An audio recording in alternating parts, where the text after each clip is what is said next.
And so please describe to me what the aesthetic look is exactly. More like this guy here. Yeah. So we'll go ahead and bring Oh wow, you really have to come in here? like this guy. Is this No, is this really happening? You met the other guy behind you, bro. Like I don't know what you're talking about. I'm right into that bad boy. You can stay right there, behind the camera, behind the camera. No, see now you got me jealous now. That's okay. That's not no, fair. but you're more in the category like Luther Rector Arnold. Name? My man. Okay. Yeah. Arnold Ferrigno. Huh? Okay. Aesthetic.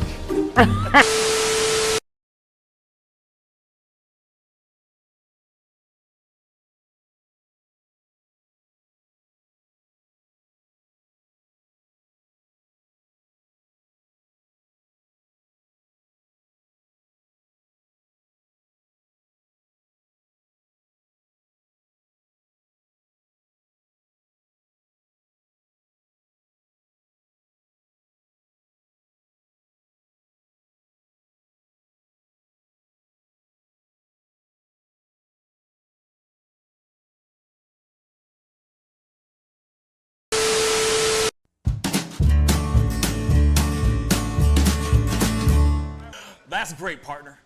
You two ever go outplace everything in its proper place? That does not make sense, but we usually do go, we head to Kroger's and we work. Oh, yeah. I've got a lady waiting for me back home also. She has the most beautiful scrotum.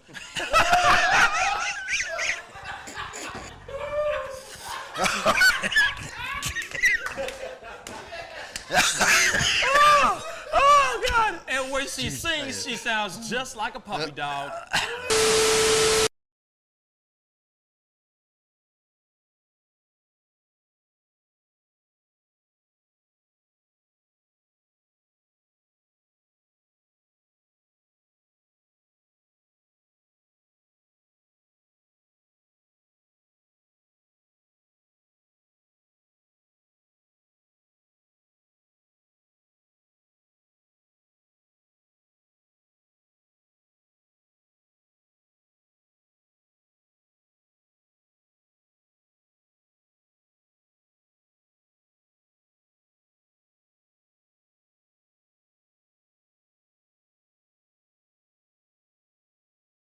How do you nail a photo? Just gotta get in the mode. You gotta talk with your eyes. Talk with your eyes. Talk with your eyes. You Okay, gotta so have the eyes can first. you show me a little bit of something, like to this camera? I would love to know how to do this. I just want to know. Well, How I do you do it? mean, Teach the me smile, something. You can get the sexy eyes. Then you gotta get the smile going on some shoes, but Wait, hold up. you got. I gotta when try it's this time, with when, you. it, when it's Hold time on. to laugh, I gotta try you this gotta with think you. of something funny and start laughing. Do it again. Do it again. How do you do it? Teach me. Sexy eyes. The sexy eye. This is sexy eyes right here. Smizing? Smile. So you're smizing. Smile. Okay. And then you gotta get the. No, I look like I need to take a poop or something.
Wish words were like little toy guns. No sting, no hurt, no one, just a bang, bang.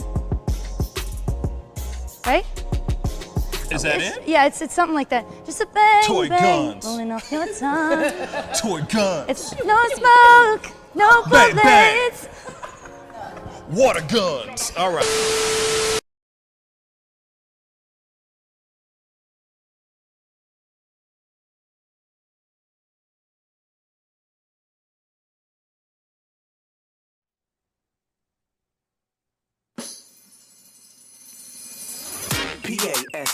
Pascal, you are now rocking with that dude Pascal. We be going wild, Haitian in the building, so original. Got the haters catching feelings. Get your hands up to the ceiling and keep them held high. Cause St. Louis isn't ready. Forget about it, goodbye. Hold up, we just saying hi. Five somebody rise up weekdays. Catch us live, somebody. Let's go. Good morning, everybody, and welcome to the Pascal Show. Good morning, everybody. Good morning. I hope you guys are all doing well out there, enjoying your time, enjoying your Tuesday. Hopefully it's a terrific Tuesday for all y'all. You know what I'm saying? Hopefully it's everything you ever wanted it to be. So do something positive today, aside from watching this fantastic show. You know what I'm saying? And send those likes all the way up if you don't mind. That would really mean a lot. You know what I'm saying? We're working hard out here in these streets. You know what I mean? To give you guys the stories, the topics, the issues, the controversies for the day. So please be sure to hit that like button and share this feed. Get people out here knowing the show exists and all of that. We out here working hard, okay? Like I said, we working hard, and we got quite an interesting smattering of conversations that we're about to have with you today. There's a lot of controversy going on in the world right now, especially with... I'm not even gonna go any further. I'm just gonna stop there because there's a lot. There's a lot. Okay, there's a lot going on. We're gonna have a lot of conversations.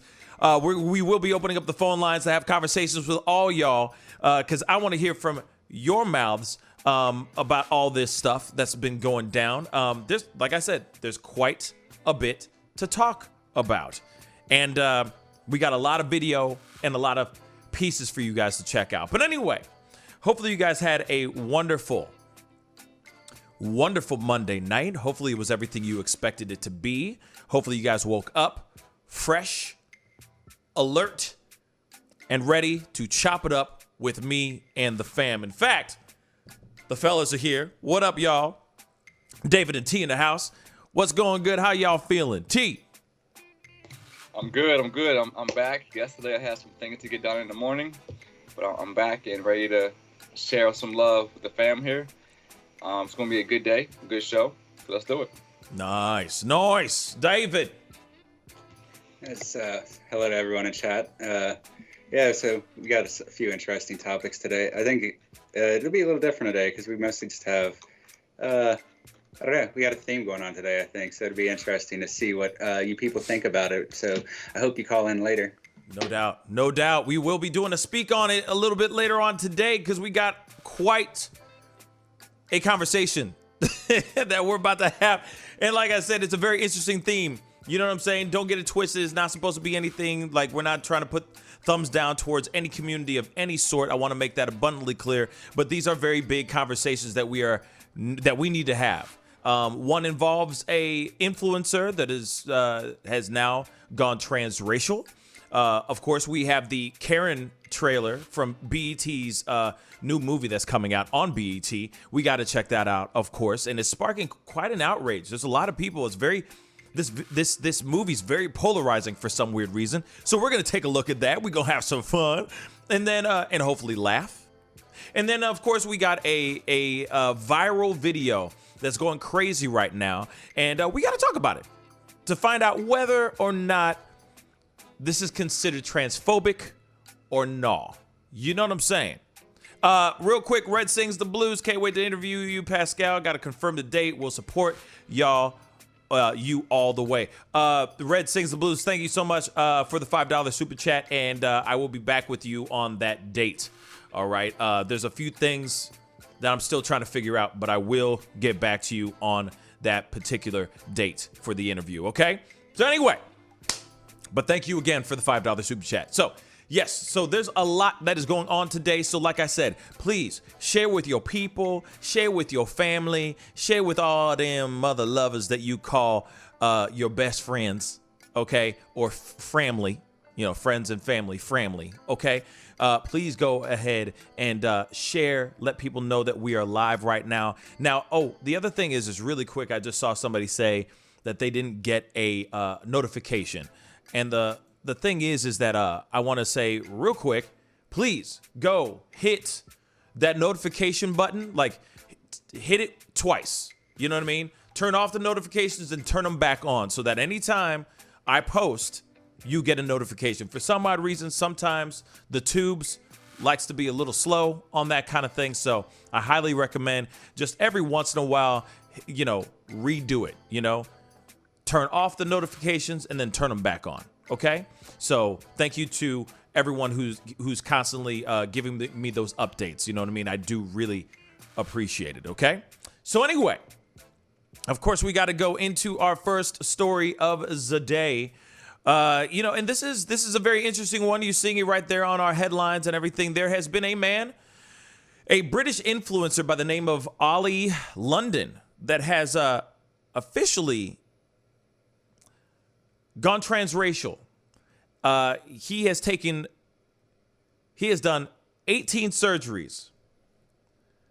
I'm not kidding. 18 individual surgeries just so he can look or identify and look Korean. Okay? And especially so that he can look like BTS singer Park Jimin. Yes.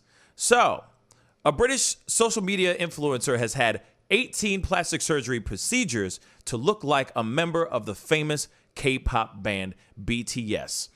Ollie London, who identifies as transracial and uses they, them, and their pronouns, on Monday shared a series of videos from a hospital bed to show off the latest round of work in their bid to look like Park Jimin. And hopefully I'm saying that last name correctly. If I'm not, I apologize for that. We're going to take a look at some of these videos because this is some real stuff.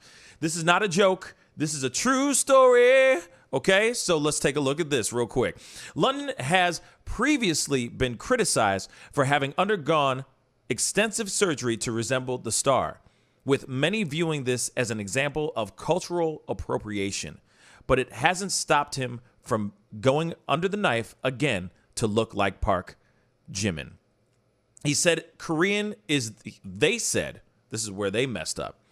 They said Korean is their culture, their home country, and now they're happy to look Korean after at least $150,000 worth of surgeries over 8 years. So this is one of the videos, which I'm going to show you right now, one of the videos in which he's addressing his fans and addressing the people that support him. Let's take a look.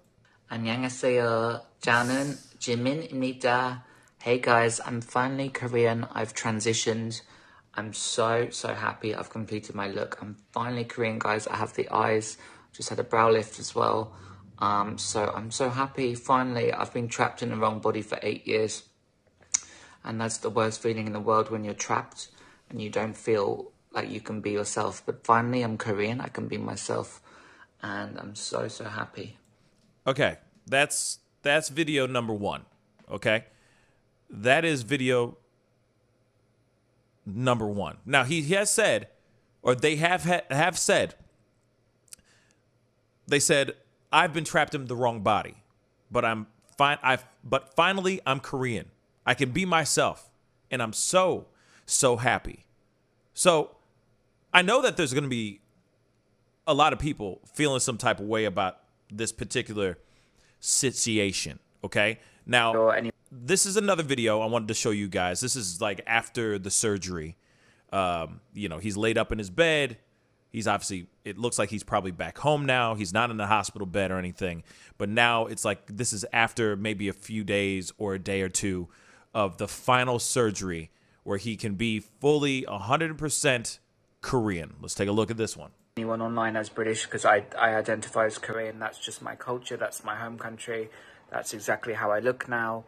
And I also identify as Jimin. That's my Korean name. But not only that, I know it's a little bit confusing for some people. Nobody's ever come out as Jimin or Korean, but this is something that you guys know if you've followed my journey for the last 8 years. I've really struggled with identity issues, with who I am. Okay, I'm sorry.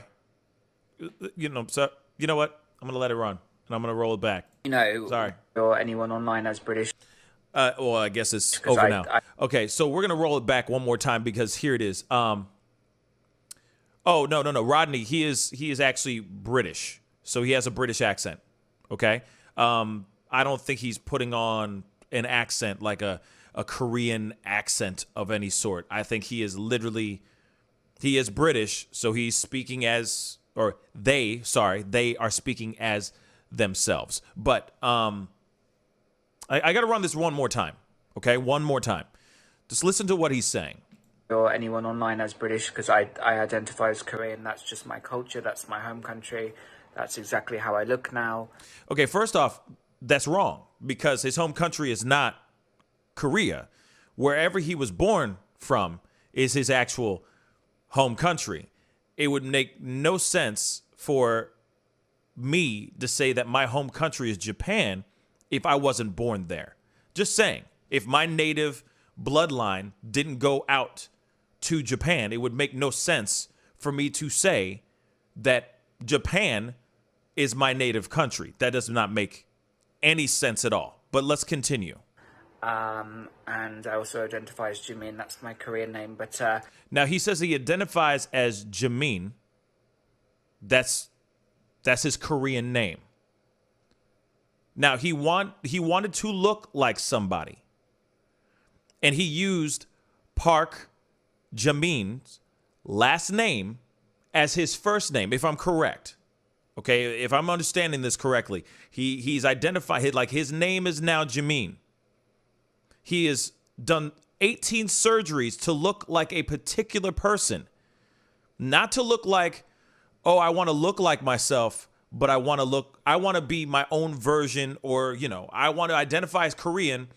I am transracial, but I want to look like me. Okay, I want to be an authentic version of what I see as Korean. He is literally trying to copy a singer from the boy group, from the boy band BTS. Now, let me ask you guys this. Is this healthy? I'll leave that. We'll talk about it here in a second, but we got to finish this video real quick. Not only that, I know it's a little bit confusing for some people. Nobody's ever come out as Jimin or Korean, but see, Jimin or Korean. I mean, unless I don't know something, then I'm out of the loop. But for me, this doesn't. He's making something that's not. Okay. Let's continue. This is something that you guys know if you've followed my journey for the last 8 years. I've really struggled with identity issues, with who I am, or anyone. So he struggled with who he is, etc. Now, but the funny thing is that the one thing that doesn't make any sense to me, okay, and then I'm going to open it up to the fellas to hear their thoughts. They were having a struggle, right? They were having a struggle with their own identity, who they are, etc. And yet they still went and consumed somebody else's identity. They went and consumed Park Jamin's identity. Not, hey, I want to be I want to have my plastic surgery so I can figure out myself. He's identifying as somebody else. He is doing exactly whatever he can to look like a member from a boy band group, from a boy band, and identifying himself as Jimin. Is that healthy? See, I understand if you're sitting there going, hey, I want to look like, to each their own. It's your body, your choice, etc. But one part that doesn't make any sense is that if you're going to sit there and go, I want to find my own identity, I want to find who I am, then don't try to mimic or do an exact lookalike of somebody else, unless you're trying to be impersonator. Unless you're trying to be a Michael Jackson impersonator, and every single time that he dyes his hair or cuts his hair or does this, that, and the third, you do the same thing because you want to stay with the trend and stay with what you do for a job. But that still doesn't make any sense because you are full on embracing somebody else's identity and not making your own true, authentic identity. You see what I'm saying? I like, if you want to do the transracial thing, yes, I think it's a very strange. I find it a little strange, personally. No disrespect to anybody who has thought about doing something like this. But I would sit here and say, why are you not doing this to find your true self then? If you're going to impersonate or engulf yourself in somebody else's look and culture, like a full-on human being, another human being's life, then you need to step back and look at what you're really trying to achieve here. Because in my personal opinion, it just seems like he's just trying to be an impersonator. Because there's already a Jamin already on this planet in which he is trying to become the carbon copy of that guy in BTS. But you know what? I'm going to open up the phone line, not the phone lines. I'm sorry. I'm going to open up to the guys and see what they think about this situation. Because I find it, like I said, I find it different. It's a little odd. I'm not going to lie. It's something that I've never had to really talk about. We've had people who have lied, who have flown under the radar saying that they are black. Several different people. I can't think of their names right now. But, there's plenty of people out here that will sit there and say, oh, yeah, I'm a certain race. They'll make sure their hair is extra curly or something of that sort. And then they say, I identify as black.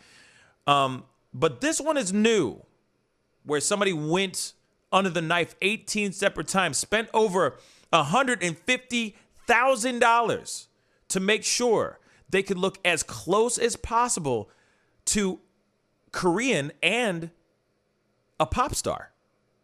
What do you guys think about this? David? Yeah, this one's a little tricky to me because I guess I don't have a strong feeling on it yet. I'm still trying to kind of figure it out myself.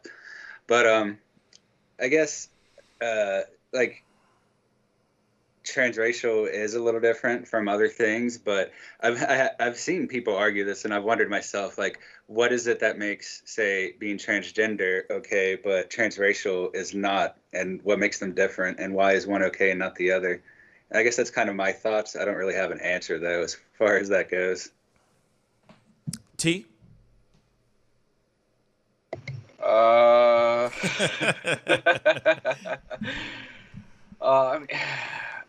I really don't have the words to say. I guess we all felt the same whenever people decided to have surgeries over gender changes. So now this is a new era that's beginning, looks like, where someone's actually not only going, to put makeup on or change their voice or hair, but they're actually surgically reconstructing their bodies. So this is the part where barriers are being crossed for the first time.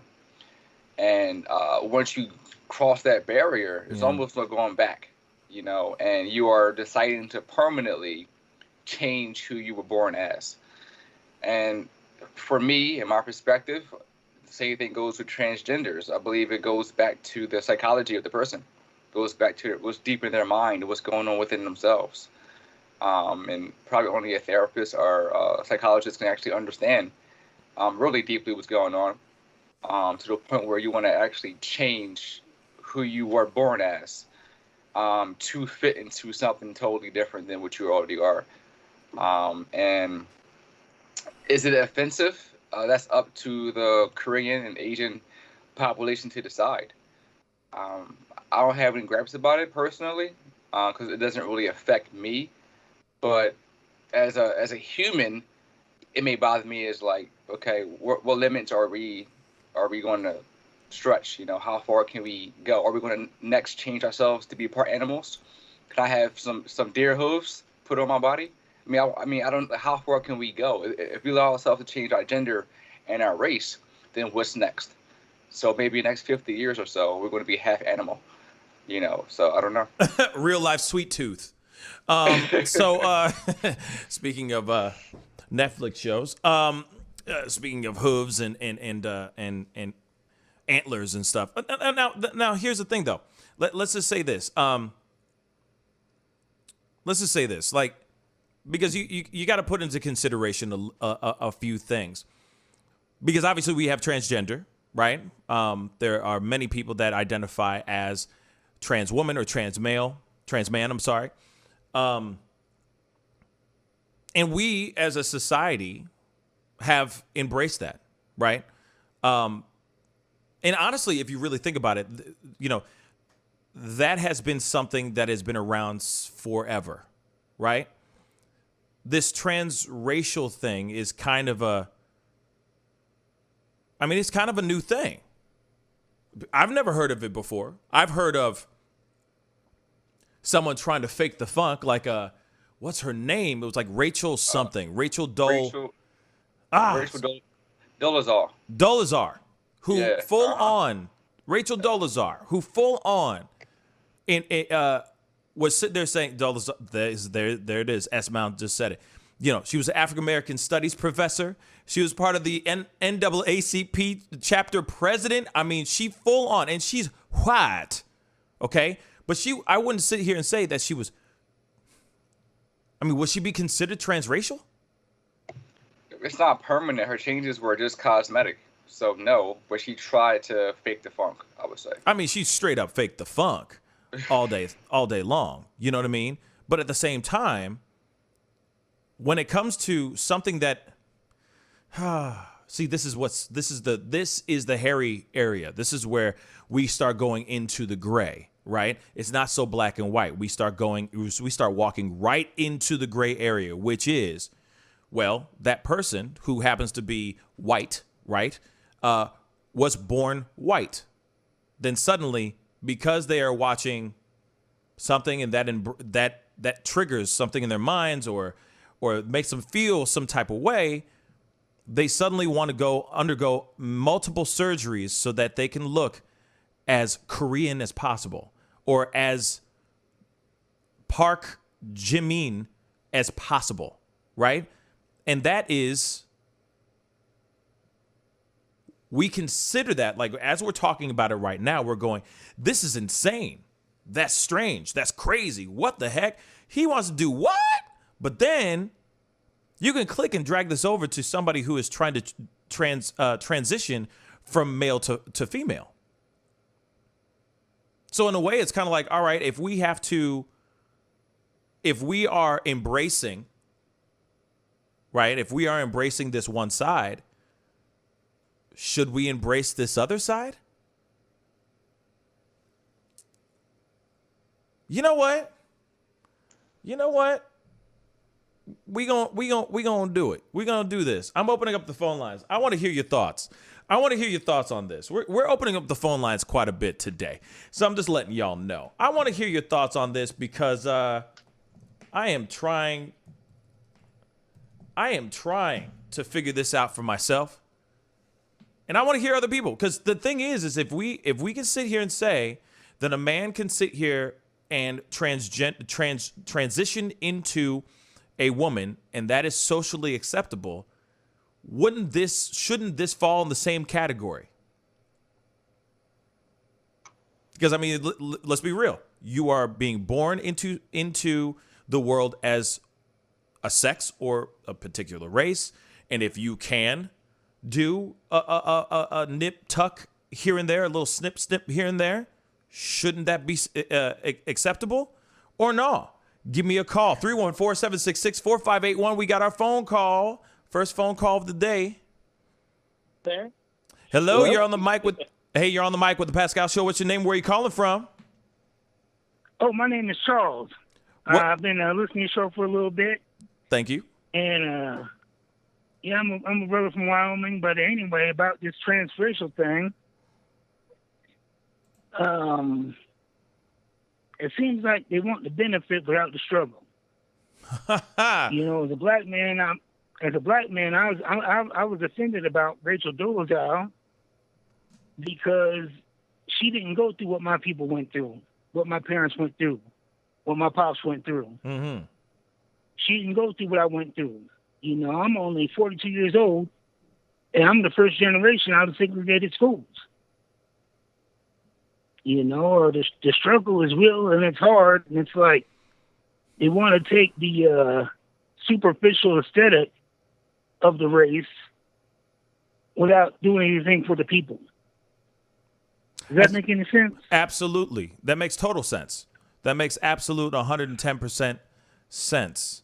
Now the thing is, you know, there's plenty of things that I'm sure that this Ali London guy could do, right? He could, they could easily start bringing awareness to Asian, you know, violence against Asians, etc. I mean, he could very well do that if they are fully embracing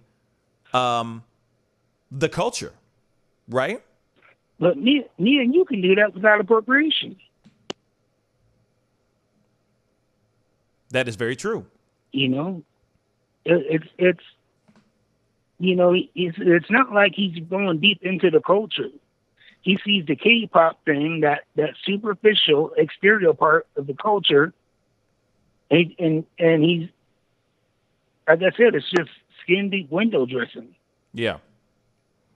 And, you know, it goes back to, you know, one thing I get offended about, you know, here in Wyoming, you know, I grew up with Native Americans, you know, real Native Americans, and then you see people running around, you know, damn near translucent, wearing feathers and headdresses.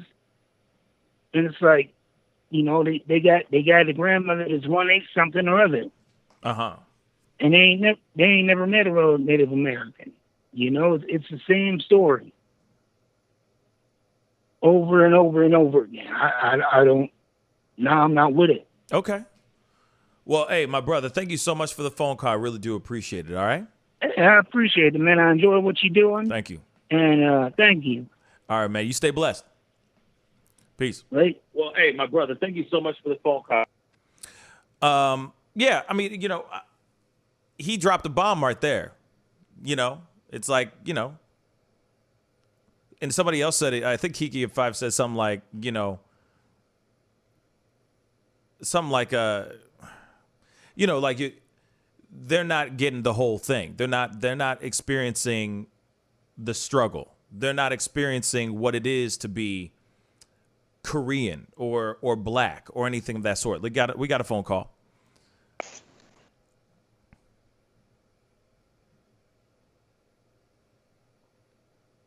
I guess we lost him.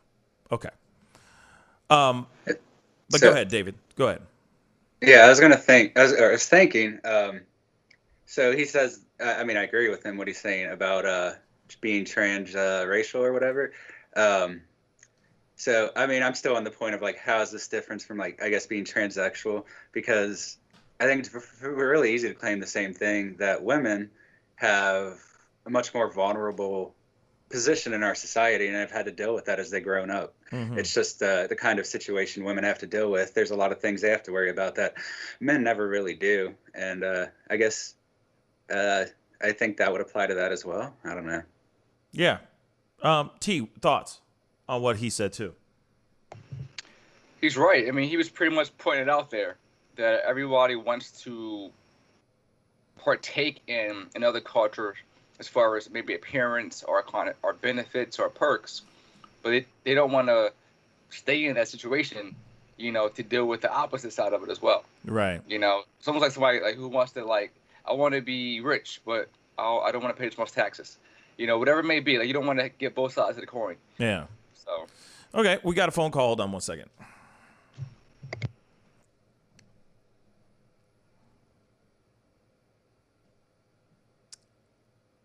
Well, okay, never mind. Every single time this particular person calls, it's not coming through, I guess. Yeah, I mean, the thing is I was just trying to find what Kiki of 5 said, because I thought it was pretty good. We'll try this one last time.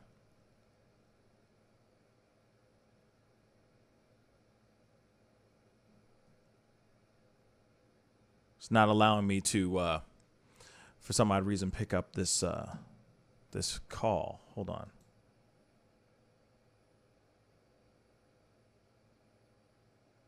Yeah, it's not allowing me to pick up this call. I might have to call y'all back or something if they call in again.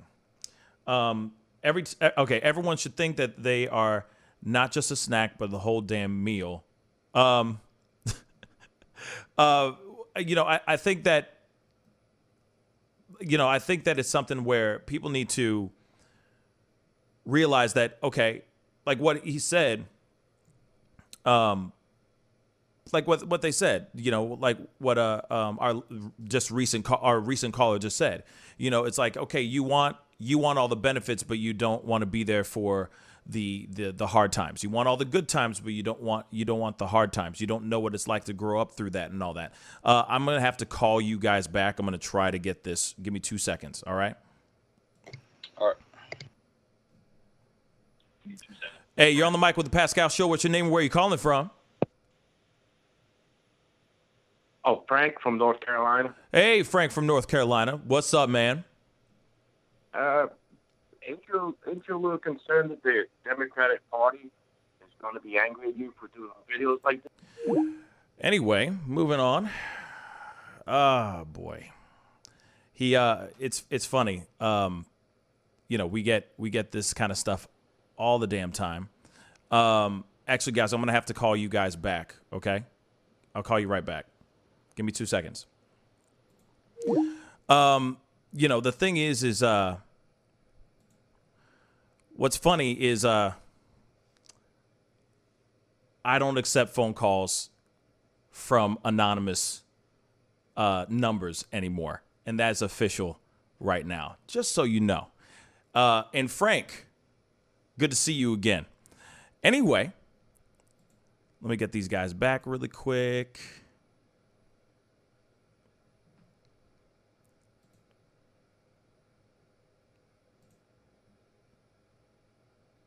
Come on. Alrighty. Okay, anyway.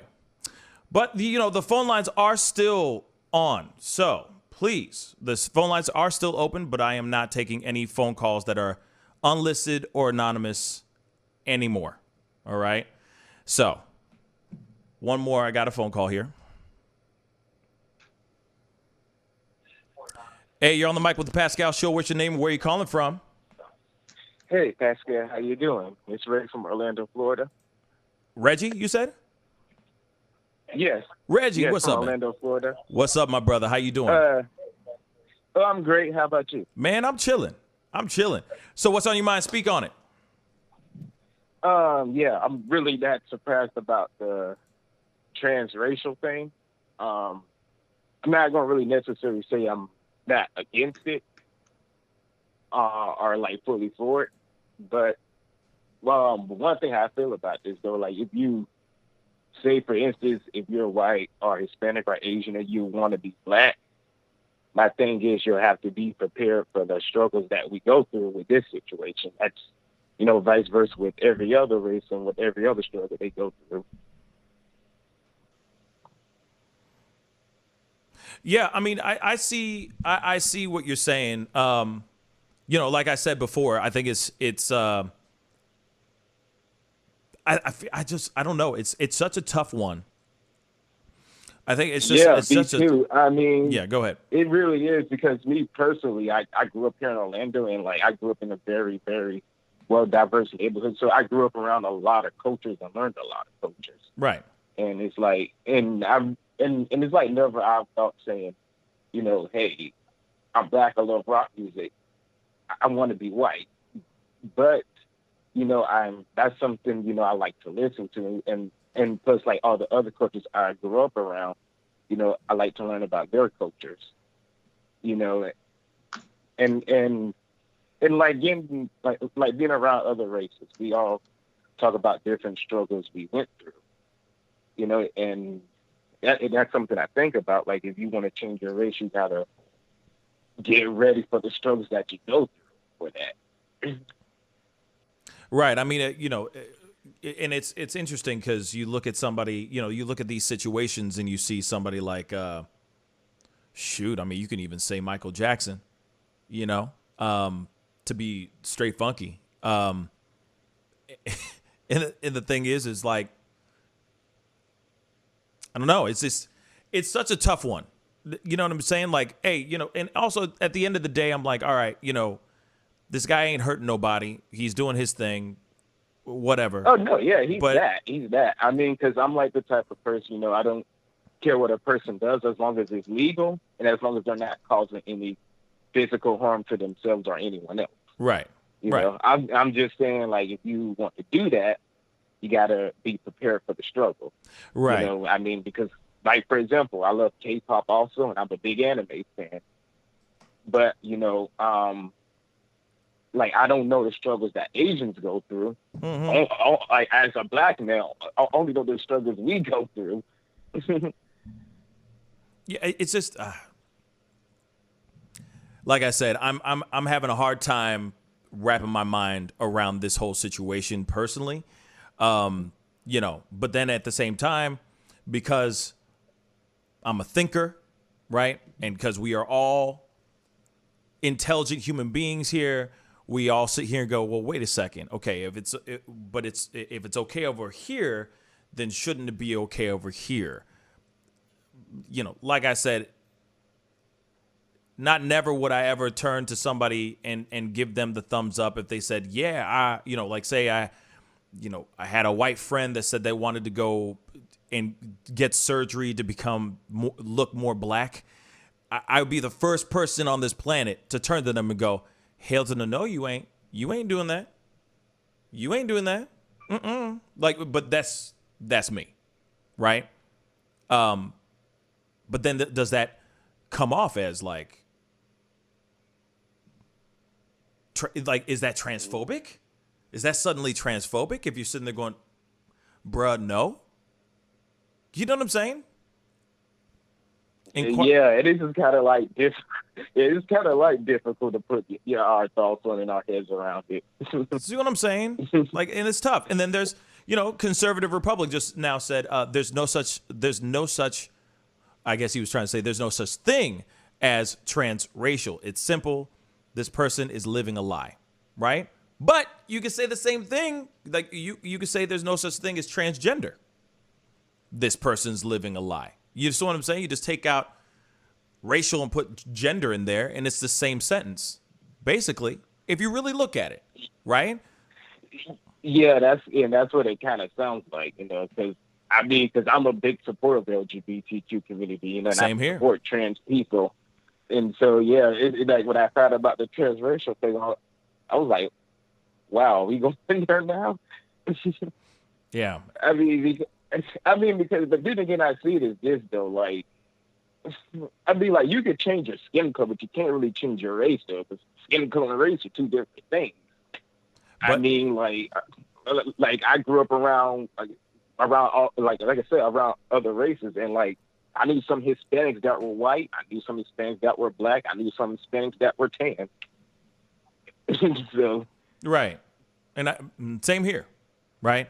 But, I guess it's an ongoing spiral of a conversation. You know what I'm saying? It just goes down this deep, dark rabbit hole that just keeps going and going and going. And then, of course, this kind of conversation, I think, goes with a lot of the arguments that the certain, let's just say, conservatives or the right will sit there and say, there's only two genders, kind of change my mind type of thing. There's no such thing as a transgender. There's no such thing as, so on and so forth. So I can see them looking at this particular story and going, see, if you got a problem with this, then you should be having a problem with that. I don't know why y'all, you know what I'm saying? So it's very interesting. It's a very interesting story. But my brother, Reggie, thank you so much for the phone call, all right? Yeah, thanks. All right, man. You stay up. Peace. Thank you. You too. Now, the thing is like when it comes to this whole situation, you know, it's to me, it's very confusing, right? Because I'm somebody who, you know, supports, you know, the LGBTQ plus community. When something like this goes down, I find it's a bit jarring, right? It's definitely something that I'm like, to me, with this particular situation, with this gentleman, Ali London, to me, I think he is, or they are, sorry, trying to emulate and look like somebody else, not somebody authentically that is them. They want to look like a superstar. They want to look like a pop icon, right? Or not an icon, but, you know, a pop star. Not, hey, I want to look like, you know, my own version of something, right? That's where I feel like the line is drawn, where he's going, oh, I've been trying to find my identity. I've been trying to find my this, that, and the third. I found it. Therefore, I identify as such. I am Korean. I've done my 18 surgeries. I finally look like what I want to look like. And I don't agree with that, because I feel like the root of why he is doing the surgeries is extremely unhealthy. That's what I think. But hold on, guys. Phone lines are closed for now. Okay, guys? The phone lines are closed for now, but we will be opening up the phone lines a little bit later on in the show, because there is some stuff that we will be talking about for sure. Yeah, it's definitely worth the wait. So stand by, because the phone lines will be open up again on another conversation as well. Now, obviously, I wanted to get the thoughts from the fellas really quick, but you know, there's been a lot of phone calls, so I want to make sure everybody's in here. So, fellas, I want to hear your thoughts on this whole thing. Let's, you know, kind of wrap this up in a bow so we can jump into the commercial and come out with our international news. Fix your settings, David. But T, what are your thoughts on this what Reggie just said? Yeah, Reggie was just talking about his experiences like down in Orlando, and it really depends on, you know, how you're brought up. I mean, he's brought up in a situation where, you know, he's aware of other cultures and other changes in people. Mm-hmm. Some people who are living in an area where it's not that way, everything's the same. You know, a lot of homogeneous, you know, type things.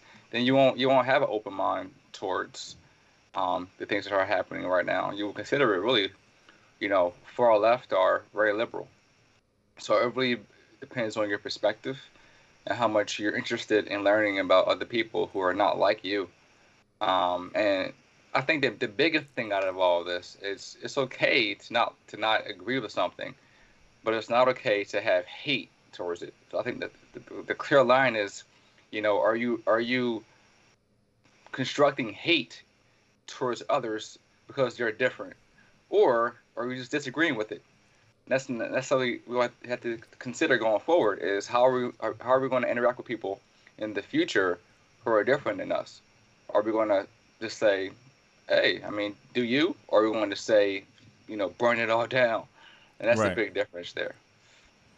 David. Yeah, I mostly agree here. I guess I had a conversation with Pioneer in chat, basically trying to like pin down the difference between transgender and transsexual.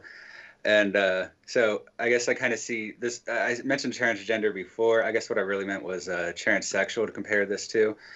So I do think it's kind of the same as transsexual in that you're not really able to change your fundamental organics. Even if you do surgery, that changes the exterior.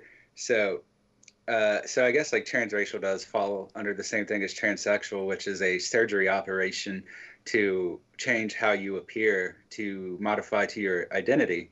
as opposed to, I guess, like transgender people who don't go through the surgery, I guess. But and so it doesn't really map as accurately to transracial as I was trying to do it before. So I would say that transracial is more like transsexual. And in that case, I believe that you can change the way you appear, but you can't change the base genetics. It's not the same as being transgender, which is inherently an identity-based thing. It's a social construct, unlike sexual genetics and birth and all of that. So yeah, I guess it is one of those situations I just don't really buy into, I think. And I did just want to point it out that I see it as different from transgender because that is a identity-based thing, and it doesn't seem as strange to me. But moderating your surgery to change your identity doesn't really change your identity. It just changes your appearance ultimately. Right. Because, I mean, at the end of the day, you still are what you were put on this planet as originally, right? The original version, yeah, there might be some in your mind upgrades, let's just say. But when it comes to if you were to pass on your seed, right, whatever you've put on yourself on the externals are not going to be transferred over to that child that you bring into the world. If you were to bring a child into the world, let's just say Ali London wants to have children in the near future. His children are not going to come out looking Korean. And that's facts. Because genetically, he was put on this planet as a British or as a Caucasian. So, I mean, I guess to each their own, if that's what makes him happy, then hey, more power to him. He ain't hurting nobody. He may be offending some people. He may be offending a race and country by doing what he's done. But at the same time, that's something he has to deal with for himself. I mean, that's what he has to deal with, right? At the end of the day, what's funny? What's so funny, T? I'm reading King Timma B's comment.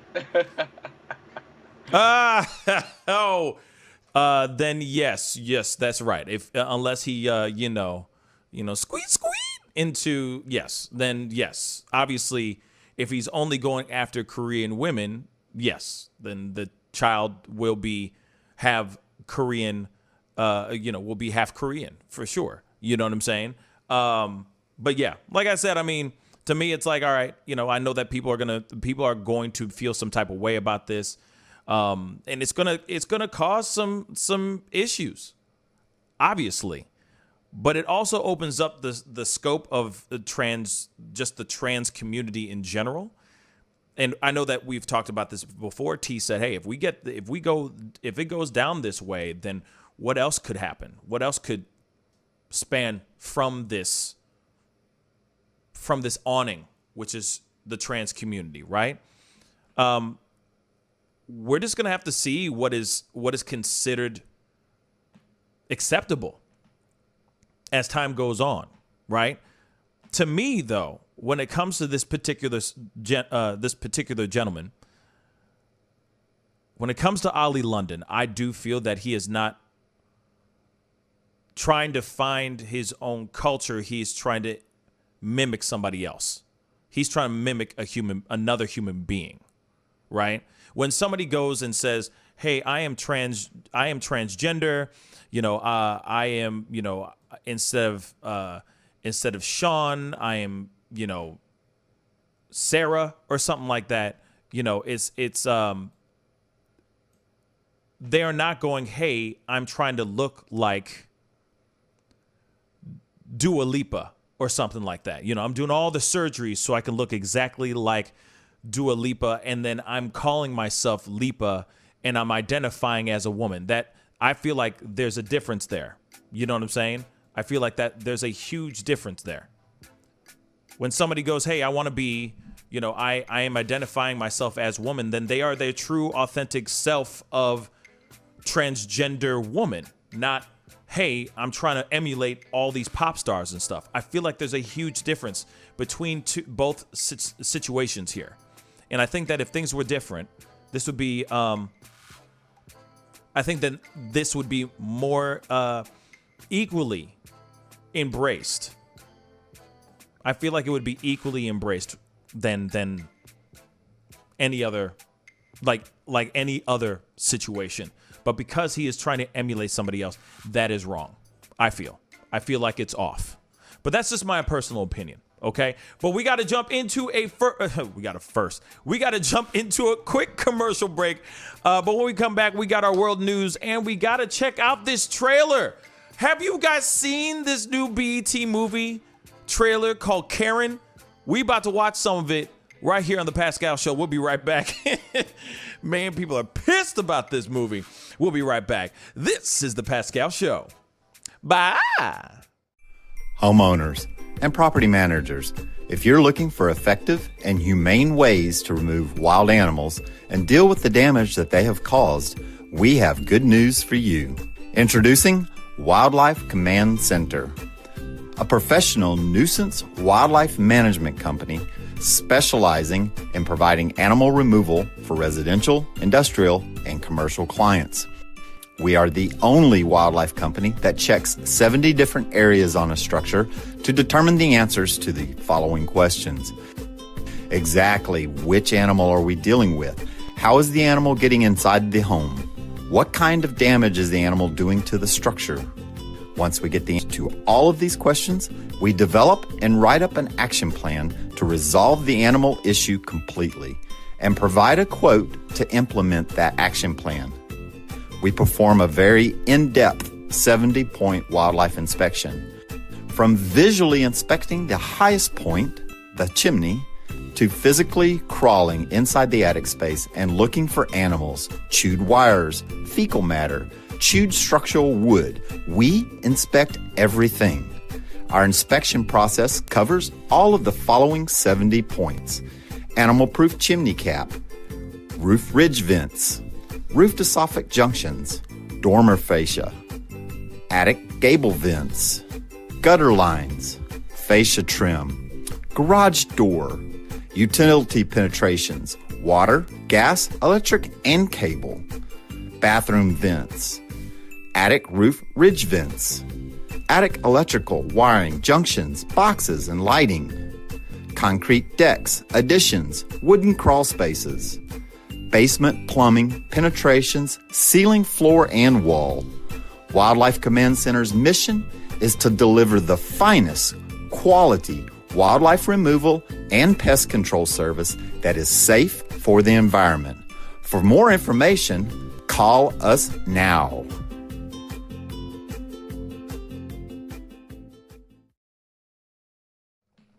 Hey, welcome back, guys. Thank you guys so much for sticking around and being a part of the conversation. If this is your first time, checking out this show, please go hit that subscribe button. I do this show Monday through Friday at 9 a.m. Central Standard Time. I will most likely be on tonight at 7 p.m. Central Standard Time. Unfortunately, there will not be any evening shows for the remainder of this week, unfortunately. But I am looking forward to being on tonight, hanging out, chopping it up with you guys, and having a conversation. So please be sure to hit that subscribe button. Don't forget to hit that like button down below. You know what I'm saying? We work hard out here. That conversation was very tough. Kind of like a mind-bending conversation, but we had to talk about it. You know what I'm saying? We had to chop it up. All right, so please hit that like button down below. You know what I'm saying? We are here to give you guys your stories, all right? And don't forget to hit that join button down below. That's $4.99 a month. Helps fuel this channel. Helps us fuel this channel so we can give you guys your pop culture, your stories, your conversations, and your controversies of the day. Speaking of stories and controversies of the day, we definitely have got to talk about what's going on in the news internationally. World news time. We got our brother David with the story, the big story for today. The things that are going on in Syria right now. So David, what's going on, man? All right. There is a lot going on in Syria, but I'm going to be focusing on that entirely today, and I'll be providing it from basically 3 different perspectives. The first perspective is basically from the U.S., and according to our government, the U.S. Conducted airstrikes on Sunday on 3 targets in Syria and Iraq that the Pentagon said were used by Iranian-backed militias in the area. Pentagon Press Secretary John Kirby said in a statement on Sunday that the selected targets were weapon storage and operational facilities used by militias to mount unmanned aerial vehicle attacks against U.S. personnel facilities in Iraq. Basically, what this means is that it was a drone facility, is what they were targeting, and a drone facility used by paramilitaries in Syria. During the so there's several people using these groups. It's not all Iranians. So far, they have been used by Iran-backed militia groups, including Kataib Hezbollah and Kataib Sayyid al-Shahuda. These 3 groups are using these, according to Kirby, these 3 groups are using the storage facilities for weapons. Kirby goes on to say, as demonstrated by this evening's strikes, President Biden has been clear that he will act to protect U.S. personnel. Given the ongoing series of attacks by Iran-backed groups targeting U.S. interests in Iraq, the president directed further military action to disrupt and deter such attacks. He goes on to say, the U.S. took necessary, appropriate, and deliberate action designed to limit the risk of escalation, but also to send a clear and unambiguous deterrent message. Meanwhile, over the same issue, Iraq's government was in contact with Al Jazeera and informed them that they were wary of getting dragged into a U.S.-Iran conflict, and they condemned the raids in its territory, saying basically it was illegal and that they would study all legal options to prevent such actions from happening in the future. Syria itself, the nation, also went on to say that the attacks were a flagrant violation of the sanctity of Syrian and Iraqi lands. And this was released on the Syrian state media.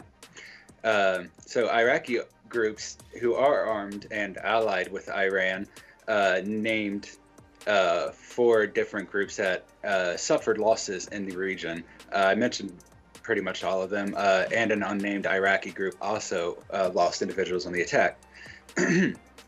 So, and coming directly from Syria itself, the nation, not the paramilitary groups within it, they are saying that they have seen Iran-backed armed groups exchange fire with U.S.-led coalition forces in response to this attack. An international war monitor also said that after the deadly U.S. airstrikes in Iraq, multiple groups are now moving to attack U.S. forces and U.S. groups. Coalition spokesman Colonel Wayne Morado said that U.S. troops were attacked by multiple rockets and suffered no casualties. He said the U.S. forces conducted counter-battery artillery fire at rocket launching positions, which basically means they used artillery to flatten the area where the missiles were coming from.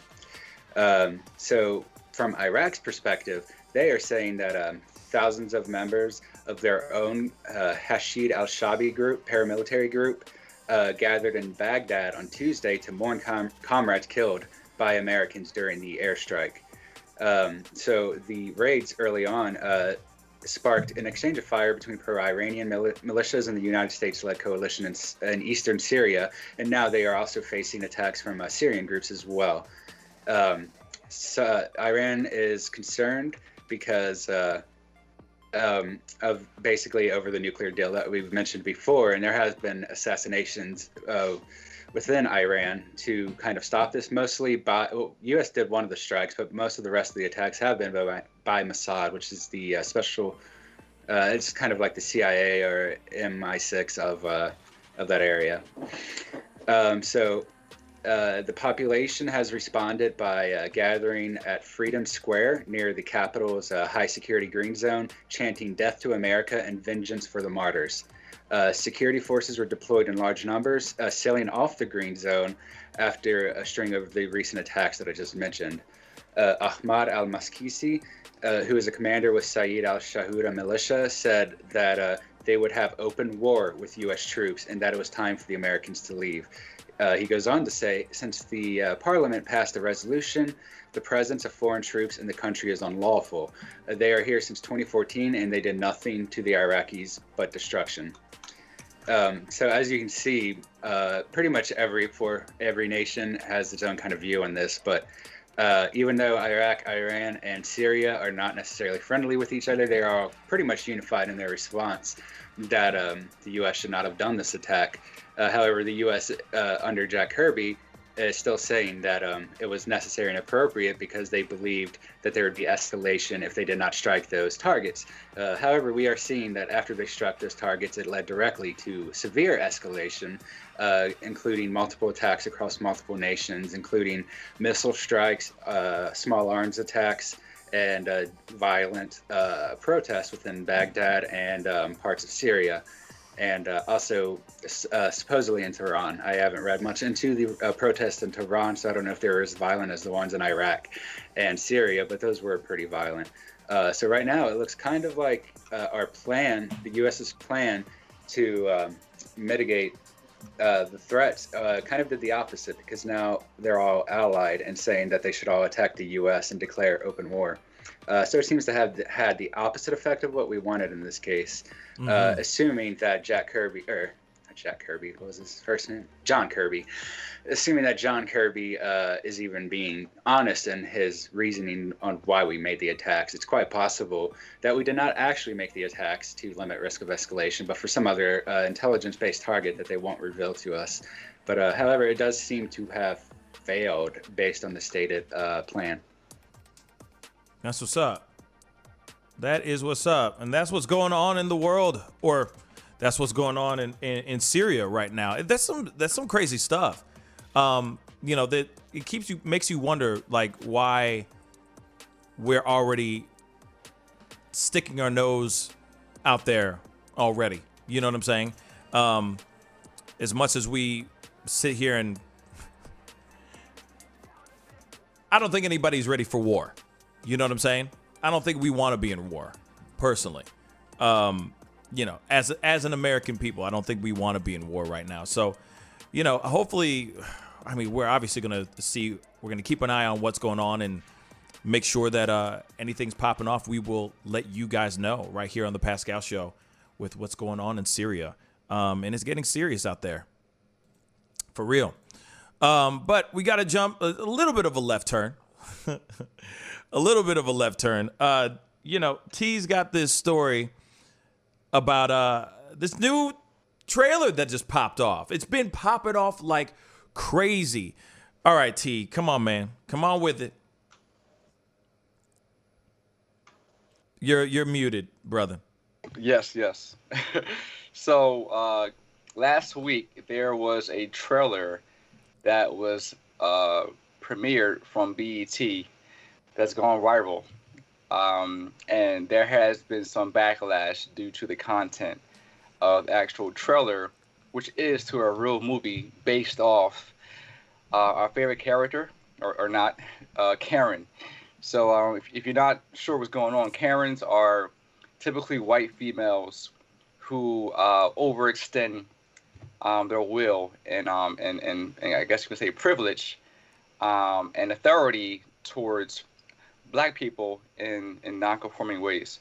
And it's been many memes and videos over the years on YouTube and Twitter and so forth about Karens going off in public. But now there's an actual video, actual movie of Karen based off what's happening in real life. The director, whose name is Coke Daniels, has made a film to be released soon on BET. And the main actress who's playing Karen is Taryn Manning? Yeah, Taryn Manning. On the Orange is the New Black series. Orange is the New Black series, Hustle and Flow. Yeah, you know what I'm saying? Hustle and Flow. Yeah. So it's inspired by the nickname for a real-life white woman who have been caught on camera racially abusing African Americans. However, many found the trailer to be too on the nose, and held it as a Get Off or a Get Out knockoff. So Get Out is the movie based off Jordan Peele's horror film about, of course, racism and social injustice. So Twitter is going off on this new movie's trailer saying it's a knockoff of Get Out. However, the director says this movie is not a horror movie. It's a crime, suspense, drama thriller. And he wants to shed light on what's happening in society. And it's up to you. It's up to us, the public, to decide, is this something that is a good movie or not? Yes. So, of course, okay. So real quick, just so you guys have the synopsis of this movie called Karen, which will be on BET. It is said here in the synopsis on IMDb. They say a racist woman takes it as a personal mission to displace the new black family that has just moved into the neighborhood. They won't back down without a fight. That's literally the synopsis on IMDb for this trailer. We have got to take a look at this trailer for ourselves, just because we got to. It's just we can't not see this. And I'm not going to show the whole thing. Unfortunately, I'm not going to show the entire thing, but I'm going to show you bits and pieces of it, okay? So, let's take a look. Karen, the official trailer. I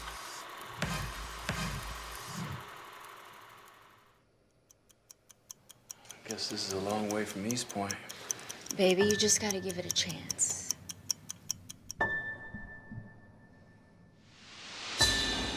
Tell me about your new neighbors. They're black.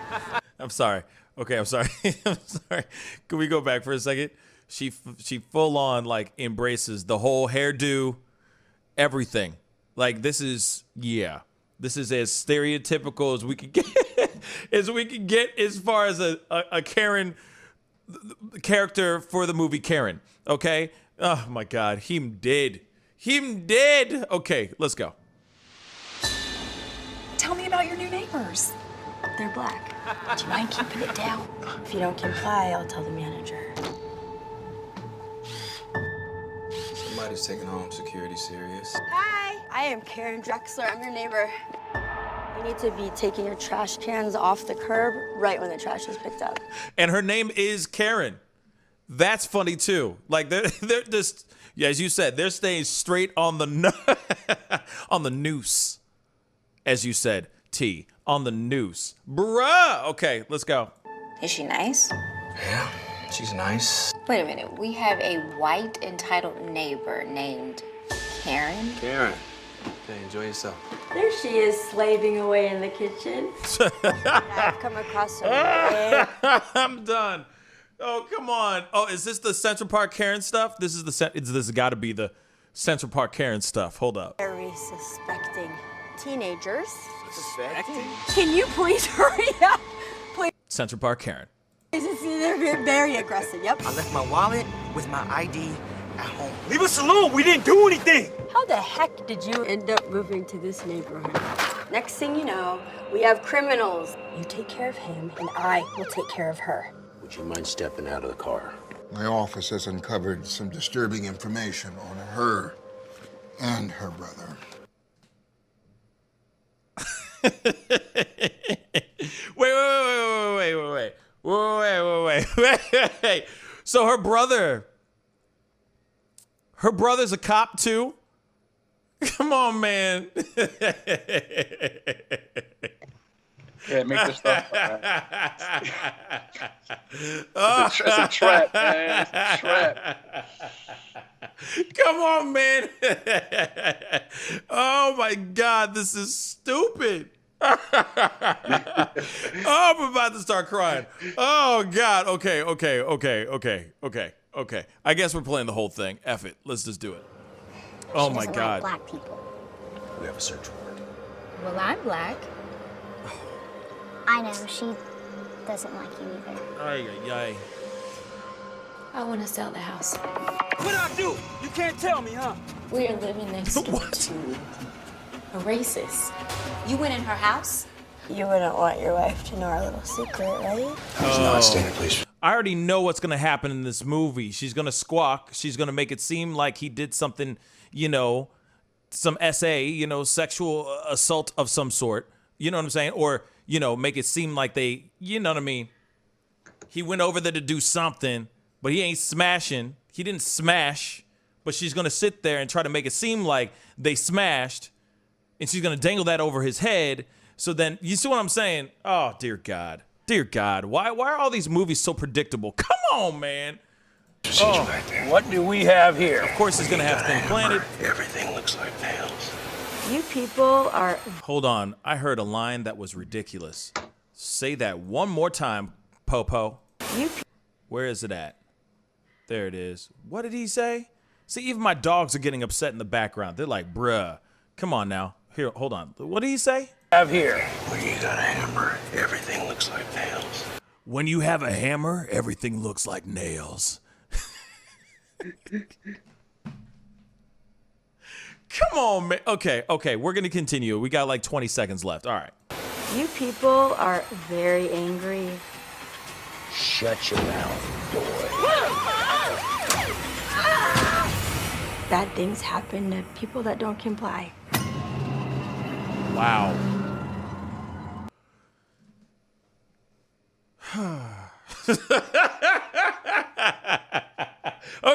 Okay. So that, oh my God. So that's the. I'm sorry. I don't mean to laugh. It's funny though. It's super, super cheesy. Now I've seen some other people just in their titles and stuff, you know what I mean? Because literally I've only seen this once before, and that's this morning. Some people are sitting here saying that this is racist. Okay.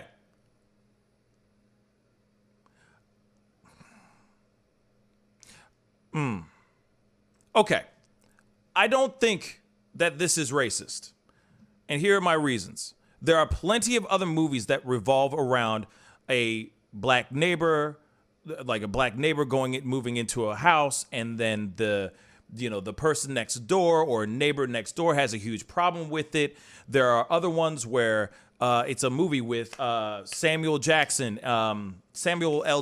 and some other people I forgot. What's her name? Kerry Washington, and all that, where a interracial couple move into a neighborhood, and there is a black neighbor that has a problem with the fact, which is Samuel L. Jackson, he's the black neighbor, who has a problem with the fact that they're in an interracial relationship, and they're right there across the street from him, and he has to see this kind of thing that makes him sick to his stomach, and then obviously it turns into this whole thriller, type thing, right? And that guy's a cop. It's like something Liberty Heights or something like that. Lakeview Terrace. Lakeview Terrace. I knew it started with an L or something like that. Okay, so you have those things, right? You have that, right? So there are plenty of movies out here that revolve around that kind of premise, where it's like, oh, there goes the neighborhood, or there's the neighbor who loses their mind and gets all upset about this, that, and the third, because something deep inside of them, they get triggered off of something, right? Now, here it is. Lakeview Terrace, the Pioneer said, was a pretty good movie. I agree. It's a pretty good movie. You know what I'm saying? You got the dude from the Conjuring movies, and you got Kerry Washington with her lip cry, the entire time. So you got that going on, you know what I'm saying? And she's still fine as hell too. So that helps. All right. No one had a problem with that movie. And there's other movies that are out there that are kind of like this, except they're not called Karen. So the only reason why people are tripping about this is because it's called Karen. Now, it's just poking fun, and they're trying to scoop up a bag off of a popular, trendy topic that's been trending hard for the past year and a half now. Right? So, in a way, I'm like, I don't consider this racist. I mean, it would have been racist if they threw out, they used a different word. You see what I'm saying? I mean, that's just what I think. I don't see it being racist. I think it's campy as hell. I think it's hilarious. And I think it's going to do fairly well because everybody and their mom is going to want to watch it and see how either offensive, campy, or bad the movie is, or good the movie is. Right? So, of course, fellas, I need to hear your thoughts on this. When I saw this morning, and I'm watching it again fully this time with y'all, to me, it's funny. To me, it's really campy. Definitely made for TV type of Lifetime movie type crap. And that's exactly where it's going. It's not going into the theaters. It's going on TV. That's exactly where it needs to go. Do I think this is offensive? No. I think it's offensive that the acting is so bad and the script is that bad. But that's about it. So, I think people are going to tune in, watch this thing, and either laugh their ass off or be hella entertained. Okay? So, fellas, David, thoughts? Yeah, I mean, I mostly agree with you here. As far as I guess I'll target the racist thing first. I don't think it's racist. But I guess what I think is like the stereotype. It's stereotyping the Karen per se, but like, I don't think. I guess some people are still identifying Karens as only white people, but I've seen so many videos of like a black Karen, Asian Karens, and all of that. So I don't really buy that it's racist. I think they might be saying that because it's on BET streaming. To be honest, maybe not. I don't know why they're saying that. But as far as the movie goes, it looks terrible. It reminds me of an Asylum movie. Like if you've seen movies made by Asylum, like they always rip off the newest movie out, usually made for like a couple $1,000s. This is what this kind of reminds me of. Like the acting is so bad, and like the camera work is so basic, and right. And like it just seems like a terrible movie. But I will probably watch it if I don't have to pay for it. I do enjoy watching terrible movies. For some reason. So I will probably watch this if it comes out on something other than BET streaming. But yeah, it just seems really low budget to me. That's what, but not just low budget, kind of lazy maybe. Like it's taking the Karen, but like it's combining all Karens into one individual one. I think it might have been more effective if they had multiple Karens instead of just trying to make it one person do all the Karen stuff by herself. But either way, it looks so cheap that I think I'm going to just find it funny when I watch it, to be honest. You know, it's funny because you say something like the Asylum movies and all that. It's like instead of Get Out, it's Get Away. You know what I'm saying? Yeah. Like it'll be something as simple as that. But the one thing, speaking of Get Out, they say, oh, it's very reminiscent of the Get Out movie from Jordan Peele. I'm looking at this and I'm like, where the hell is this? Where are the themes that are in Get Out that are in this one?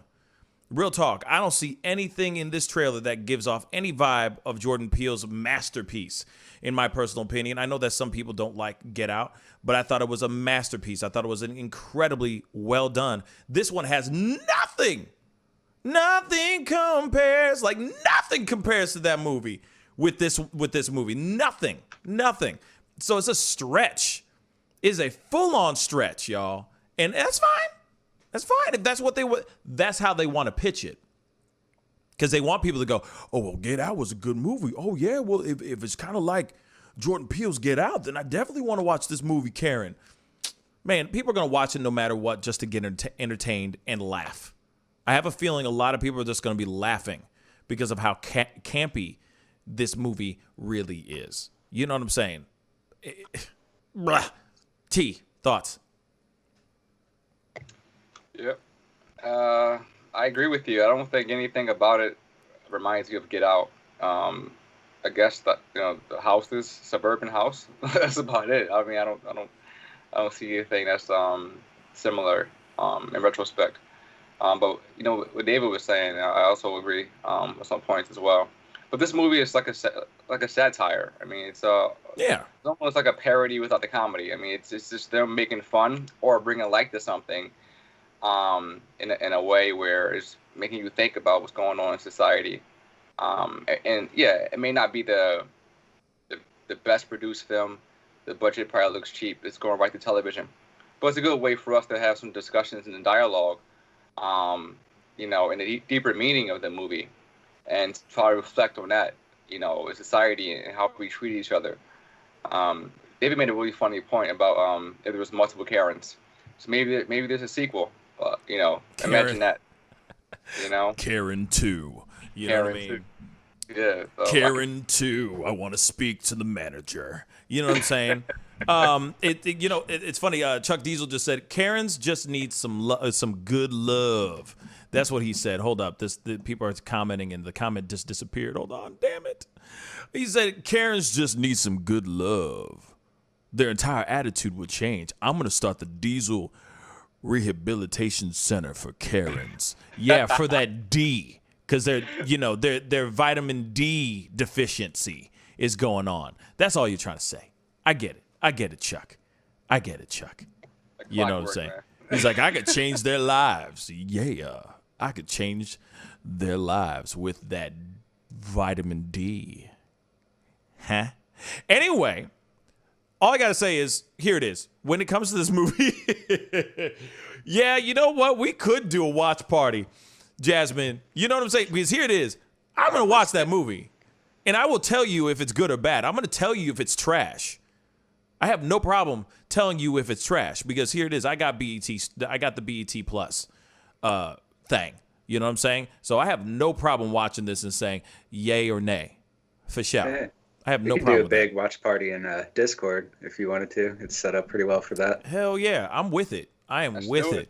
When does that thing come out? When does that thing come out? Sometime soonish. I'm checking. Okay.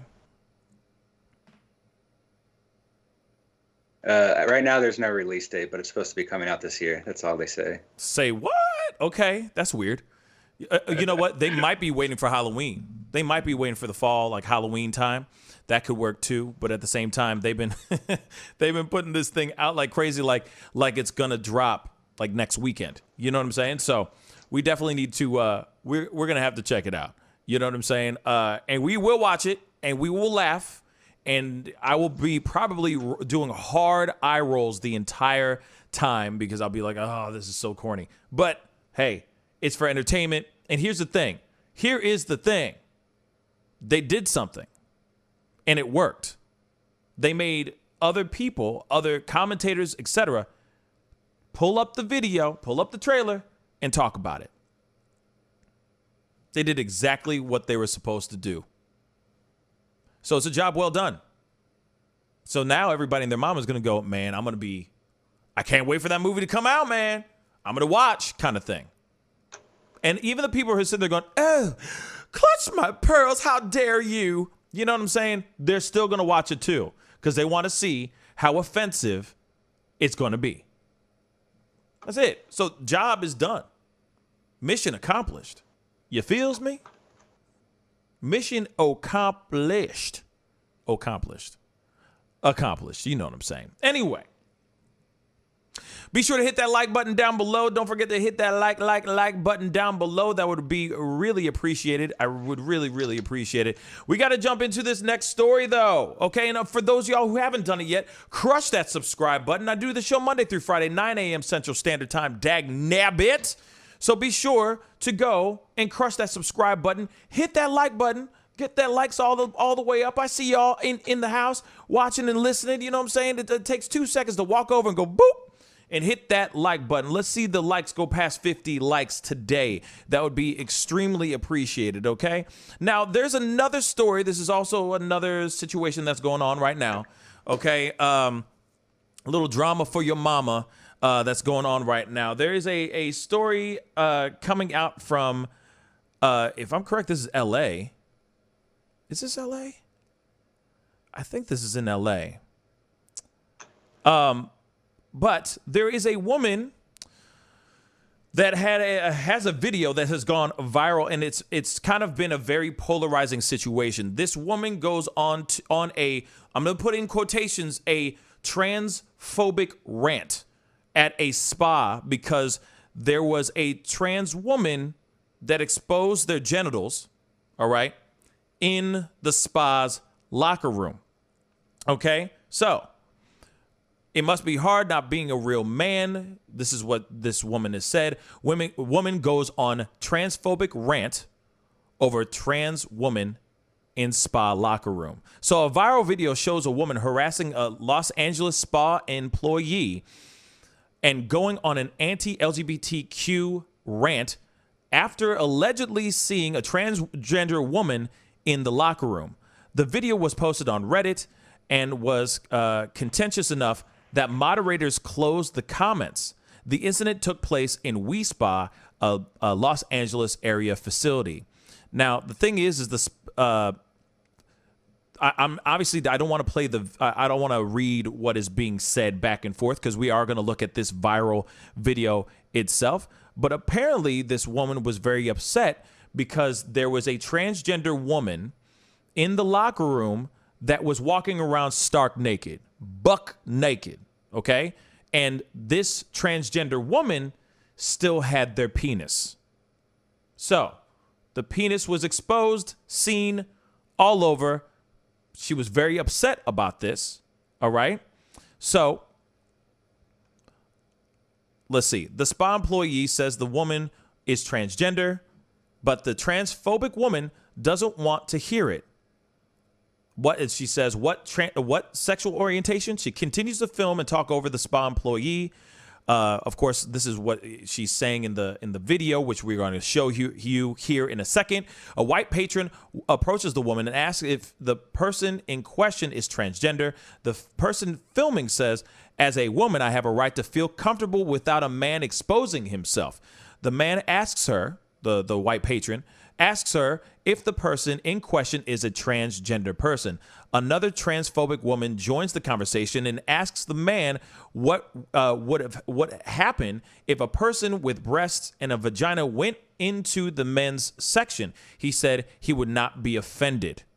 Okay. The woman filming then says the man might not quote unquote like women, implying that he's gay. You're out of alignment, she says. It must be hard not being a real man. So, of course, this is all. Has been a controversy over gender rights at the spa. One TripAdvisor reviewer accuses a spa goer of being a quote unquote pervy and faking being transgender. So, we have got to look at this video, because obviously it is something that's trending hard right now. And we are going to assess ourselves if this is considered transphobic. We're going to listen to it ourselves. We're going to consume it with our own eyes and ears. So here is the viral video. Let's get it. We Spa. So it's okay. I just want to be clear with you. It's okay. It's okay for a man to go into the women's section, show his penis around the other women, young little girls underage. Your spa, We Spa, condone that. Is that what you're saying? Like I asked. So he could stay there. He could stay there. What sexual orientation? I see a dick. It lets me know he's a man. I'm sorry, I don't mean to laugh, but that's yeah. He's a man. He is a man. He is not no female. He is not a female. He is not a female. Hold on. He is not a female, sweetie. Okay? Girls down there, other women who are highly offended for what they just saw. And you did nothing. So there's a gang of women behind her that are allegedly not happy with the fact that this transgender woman was in the locker room stark naked. Okay. Penis out. Or as she said, dick out. Okay? Absolutely nothing. In fact, you sided with him. So We Spa is in agreement with men that just say they are a woman and they can go down there with their penis and get into the women's section. Is that what you're saying?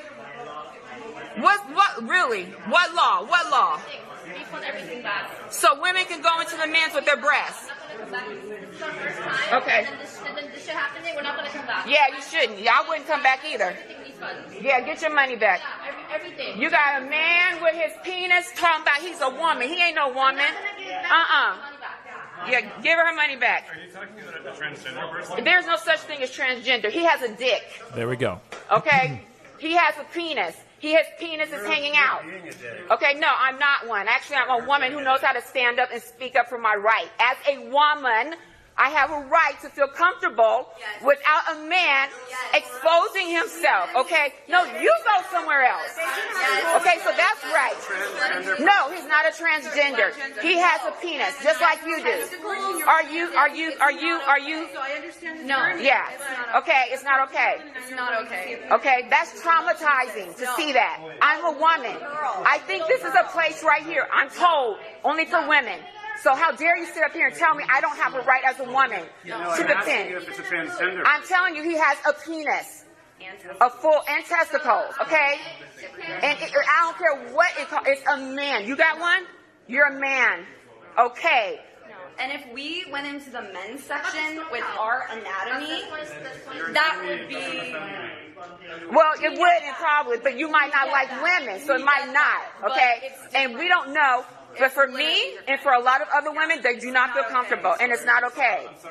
Okay? So, well, yeah, you're sorry. You should be, sweetie, and you're out of alignment, and this is not right. I can tell you that much, all right? And I know you're out of order. Yeah, it must be hard. It must be hard not being a real man, huh? Try it.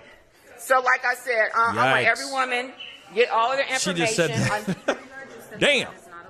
Okay, well, I don't care what the security guard. He's just coming in heated. Yeah. Sometimes predators go down and will just go through the woman's side. Okay, well, no, he's sitting in there. Okay, well, security. No. He doesn't want to be. Oh, okay. I'm just saying he should have not been allowed to. Exactly. Yeah, exactly. Exactly. We know that. Exactly. Thank you. Exactly.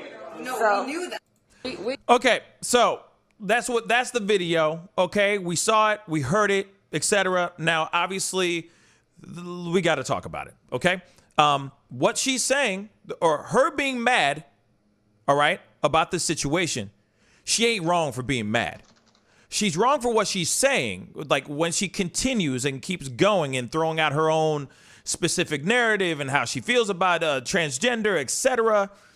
She ain't wrong for being mad about the situation, but she could have just kept it in that. She could have just said what she needed to say there and kept it at that spot.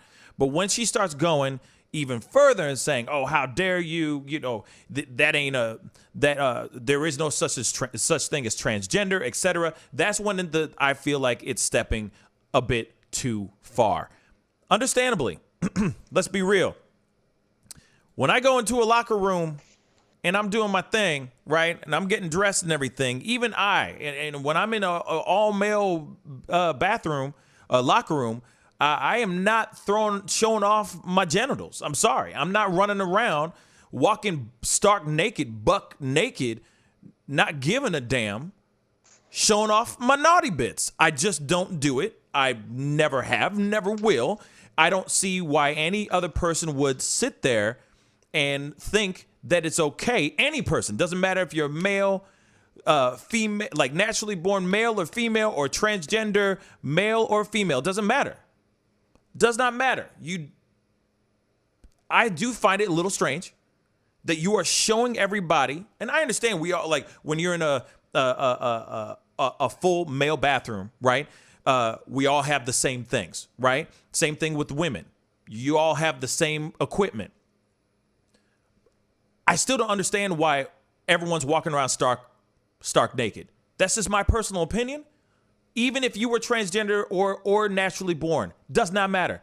Just a weird thing to just be walking around. Everything just hanging out for, you know what I mean? You in your birthday suit and everybody knows exactly your business. Something wrong. That's not cool. So when you go into, say, you know, I'm a woman, I go into this women's bathroom and I see a transgender woman with her bits and all out there exposed, I'd be pissed too. Especially if there are children in the room and there's other women in there that are sitting there going, well, wait a second. And there's always a way that you can cover yourself up, or, the backside isn't as offensive as the front side. You see what I'm saying? Where you can kind of cover yourself before, while you're changing, et cetera, et cetera. You see what I'm saying? You don't have to walk around willy-nilly with your willy out. To me, that doesn't make any sense. To me, I can see why she's pissed. And she has every right to be pissed. Every right. Fellas, what are your thoughts on this? T.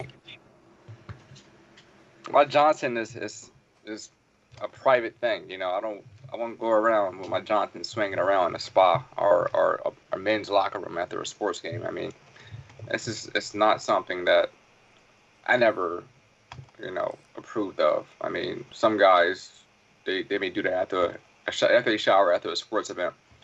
When I played sports, I didn't. I'm really private about all that stuff.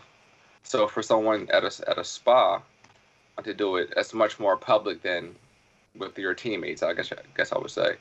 And if they are in a transitional stage of getting their sexual organs, changed, then they can't be in a singular locker room that says women with their manhood showing out on the bottom. That's a violation on every level. Word. It really is. They could actually rape somebody in that room. If you know what I'm saying, like that's just a violation. It's a threat to the women in that area who are just there to relax, not to be interrupted by somebody. No doubt. In that manner. And we like to throw out the word phobia, but everything's a phobia. It's not about a phobia. I think phobia is more of like a hate towards something in a way, or like a deep fear that relates to hate. But this is just something that's not appropriate. It's not classy. It's just something that you should not be doing. Simple as that. We don't have to label everything as being some nationwide protest, something to go arm in arm in to the courthouse. It's not that deep. Not that deep. It's simply class. And there should be some policies written in places like this that just tells you what the rules are.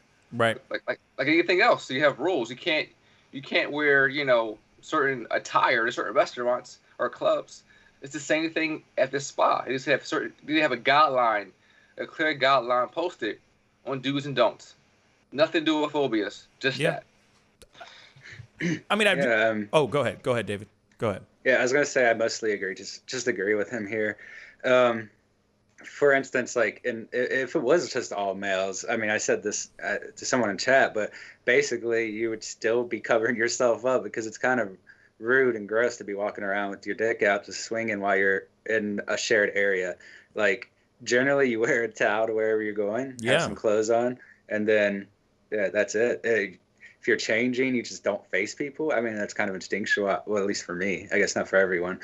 But I'm kind of surprised that most people in chat actually seem to agree with this. I thought this was going to go the other way. However, I think that bathrooms, not bathrooms, but anything like this that implies or expresses nudity should be divided more by sex than gender, because that's ultimately the concern. It's not the gender of the person and that with them. It's the sex of the person, literally the sex of the person. Right. And it also reminds me of another thing I saw. It's just a video about the same day it happened. I thought it was a much more interesting way of handling it. There was a trans woman that was in the bathroom, just lifted up her skirt, in a male's bathroom, lifting up her skirt and peeing in a urinal. And like that, it makes sense. That makes sense to be like, if you still have it, go in there. Because I mean, she's standing up at a urinal. She's obviously got a wee down there. That's crazy. Yeah. So like, I mean, that's fine in that case. Like, even if you're dressed like a woman, if you have a penis, go into the men's bathroom. And that's what that person did. Seemed pretty reasonable to me. I think maybe it would be more clear if there was some sort of guideline, like for people, like if you have a male bathroom, to specify more specifically who can be in there. And because a lot of people do separate sex by gender, and you can use the same words for both of them. Word. Excuse me. So yeah. No, I say this real quick. We do have a comment that I saw that sparked my interest. 96th Day of Rage said, okay, I'm in this locker room wearing 2 safety pin towels under my spa robe. I'm proud of everything the Lord gave me, but some of that is between just me and the Lord. Now, I agree. I think that there's a certain etiquette that needs to be held to a certain level. You need to take seriously what you are doing in a locker room, spa locker room, gym locker room, whatever. I really do think that there is an unspoken etiquette that needs to happen. Now, there's some people that have no clue about this etiquette. Some people can literally do walk around just everything hanging out, not giving 2 damns, just saying, hey, we're all in this and we all have the same equipment, so it doesn't really matter. But at the same time, there's a lot of people, even so, I get offended at men that walk in just balls out. Sorry to say it like that, but let's be real. It's jarring. It's shocking. It's what the heck is going on? Bruh, like, put a towel around your waist. That towel that you have slung over your shoulder, like, hey, you're walking around like you the dude in the Old Spice commercials. Like, bruh, wrap that towel around your waist and have some respect for other people that are in the room. So when it comes to this specific person doing what they did, they clearly could have done something that wouldn't have offended any person. Now, I also want to point out something as well. There were little girls in there. There was a little girl that was being turned away. Like, she was walking, like the mom and the daughter were walking away from the front desk. They were all a part of this. So when this woman was sitting there going, you have women, you have children in there. You got a little girl seeing a transgender woman who's, let's just say, still in transition, walking around with the penis out. This is an underage young girl. Wrong. That is wrong. There's certain etiquette that you can abide by. Most definitely. Now, yes, what that woman continued to say, yes, was definitely transphobic. For sure. Was most definitely transphobic. All right? But she was upset. But I'm not going to sit here and say that what she said in the very beginning was not wrong. When she continued and tried to go after the dude that tried to, defend the spy and sit there and go, yeah, you're kind of being a dick, lady. She was being a dick when she started going further into things. Like, there's no such thing as transgender.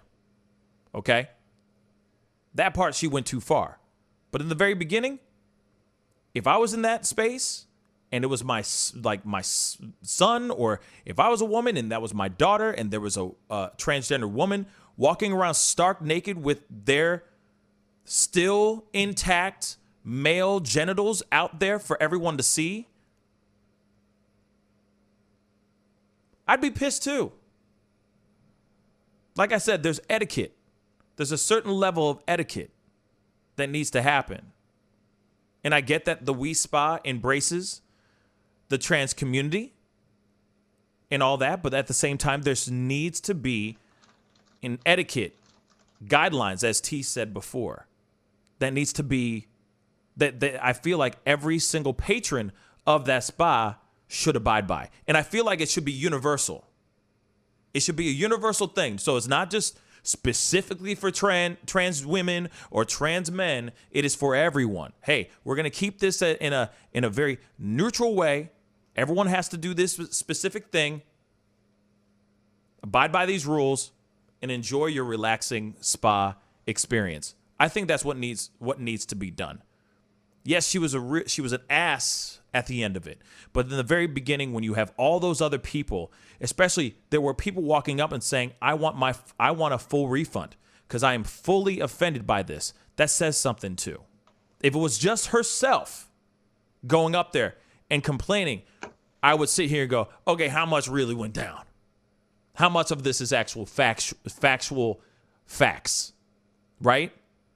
But there was a little girl there There were other various ages of women in that place that were all offended by this situation. And We Spa most definitely needs to step up, issue an apology, and figure out new guidelines for that spa if they are going to have trans women and trans men go to their respective locker rooms. All right? Anyway, guys, that is the show. I appreciate all y'all for being on and chopping it up with me and talking with me and all that stuff. I really do appreciate it. You know, this one was a different one. Very, very thick. That's a bad word to use right now, is it? It's thick. Really? Thick. It's just on the tip of your tongue, huh? Thicker than a snicker. Yeah, it is. You're wrong, David. You're so wrong. But I want to say, well, you know what? All right, I'm all like ready to start wrapping this thing up. Zozo Bob is sitting there going, no calls? Okay, fine. See how impromptu this show is? I'm going to open up the phone lines for a little bit. 314-766-4581. Give me a call.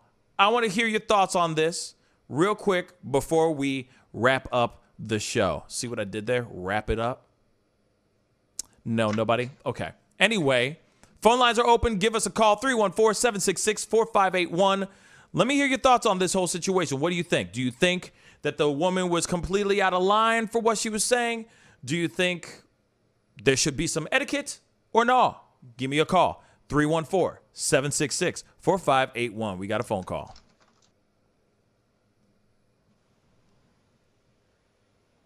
Hey, you on the mic with the Pascal Show. What's your name and where you calling from? Hey, Pascal, it's Zozo Bob. Zozo Bob, what's up, man? What's on your mind? Speak on it. This whole thing about the gym and everything. If this kind of stuff happens, you have people who are naked in gyms. Okay. Some people are uncomfortable with that. Maybe they should just have separate gyms for females and males, right? I remember gym class. I hated it. We had to take showers being naked, but it's like, I don't know.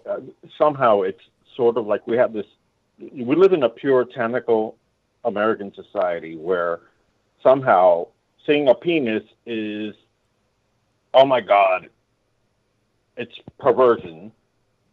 One of the things I have to ask about is, well, was the man being lewd? Did he have an erection? Was he trying to do something? Or was he just, we don't know. I'm from Miami. We have nude beaches. You don't even want to know how many naked bodies I don't want to see from Europeans. But it's just crazy. Like we have this, like, oh my God, we can see boobs on magazines, on TV and commercials. We can see, all this. Did you see the BET Awards the other night? Oh, yeah. It was like, it was like booty shaking, whatever. But all of a sudden, a penis is like, oh my God, it's the end of the world.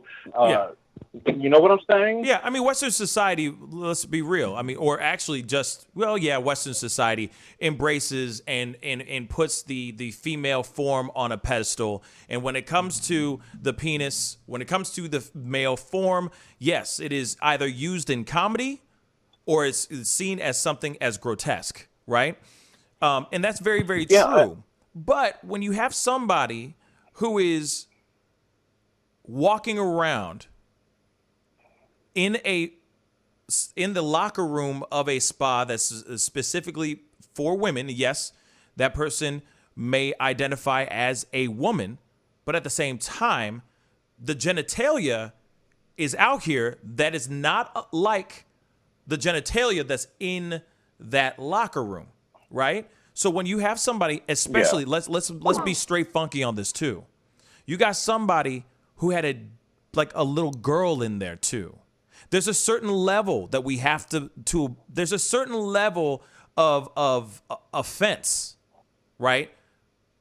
When you have somebody like a little girl in the room, you are traumatizing that girl You are doing something Well, to I'm that not girl sure if that. it's traumatizing. I'm not sure if it's traumatizing because somehow we, as Americans, or in Western society, certain segments of Western society, we've stigmatized a male penis as something that's like offensive, but boobs, vaginas, Cardi B dancing in a song, whatever. Oh, she's great. A man walks into a locker room or transgender, God even knows if he doesn't even like his freaking penis and wants to chop it off, but he can't. Right. And then it's like everybody freaks out. Yeah, and I see. It's a double standard almost. No, if you know what I'm saying. Right, and I do understand that. Like I'm with you 110%. I understand where you're coming from, but when you have somebody who is, let's say, they hate their penis. Let's just say that they hate the fact that they're still in transition. Wouldn't they want to cover that up? Like, as far as like, if I'm feeling a little chunky, you know what I'm saying? Feeling a little like out of shape and I'm not happy with like my stomach, protruding out because of, the months and months or like during quarantine, being locked up, all the burgers and all the junk food I consumed. So I'm out.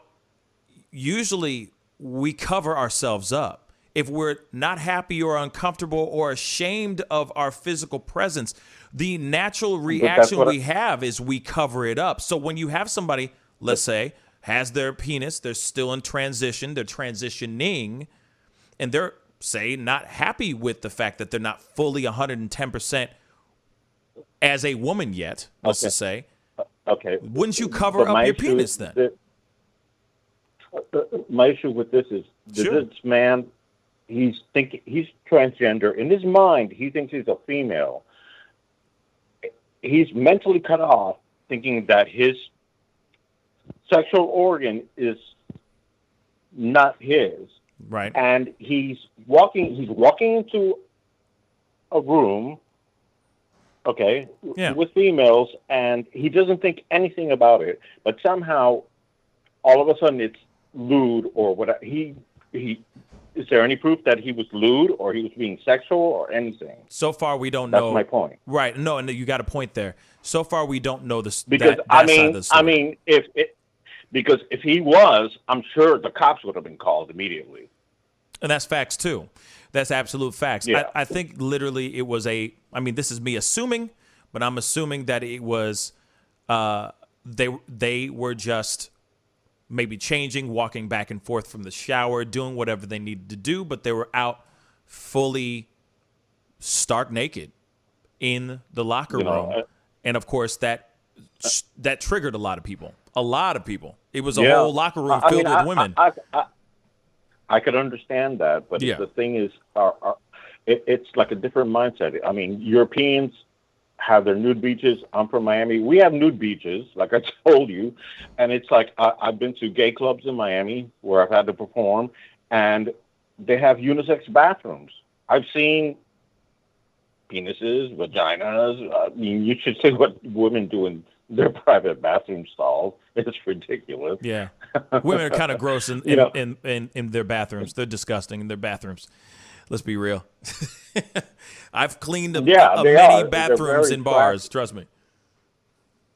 But that was my point. And the thing is, was this man being like? I can understand if he was a pervert, if he was being lewd, or if he had an erection or whatever. Transgender people think that they are this sex. Yeah. So that's my point. They don't think of it in like a sexual way. They identify with their gender, not with their sexuality. I see what you're saying. I do see what you're saying. I think that there is also I understand that maybe they may think of themselves as fully, let's just say fully woman, right? For lack of a better term, they might think from head to toe they are fully woman, even if they haven't even transitioned yet. They just might think that they are fully woman. But there also is the real. No, that's how they think. If you know, if you know enough people who are transgendered, their minds are not, oh, I'm still a male. They're just thinking their physical body is. Their minds is a completely different mindset. Right. Now, what I'm trying to say is, now I understand that piece, but at the same time, there has to be a conscious moment of knowing and realizing that, you know, one of these things is not like the others. I'm sorry, but there is that moment where I understand that they may mentally think themselves physically as such, but that is not the breaks. That is not the facts. The fact is that they still have genitalia that is not female genitalia. So when it comes to that, like, I understand that concern, or that I can understand that person going, oh, I'm surprised. Like that person who they're talking about, let's just say that trans woman, I can understand that person maybe saying, oh my God, I'm surprised.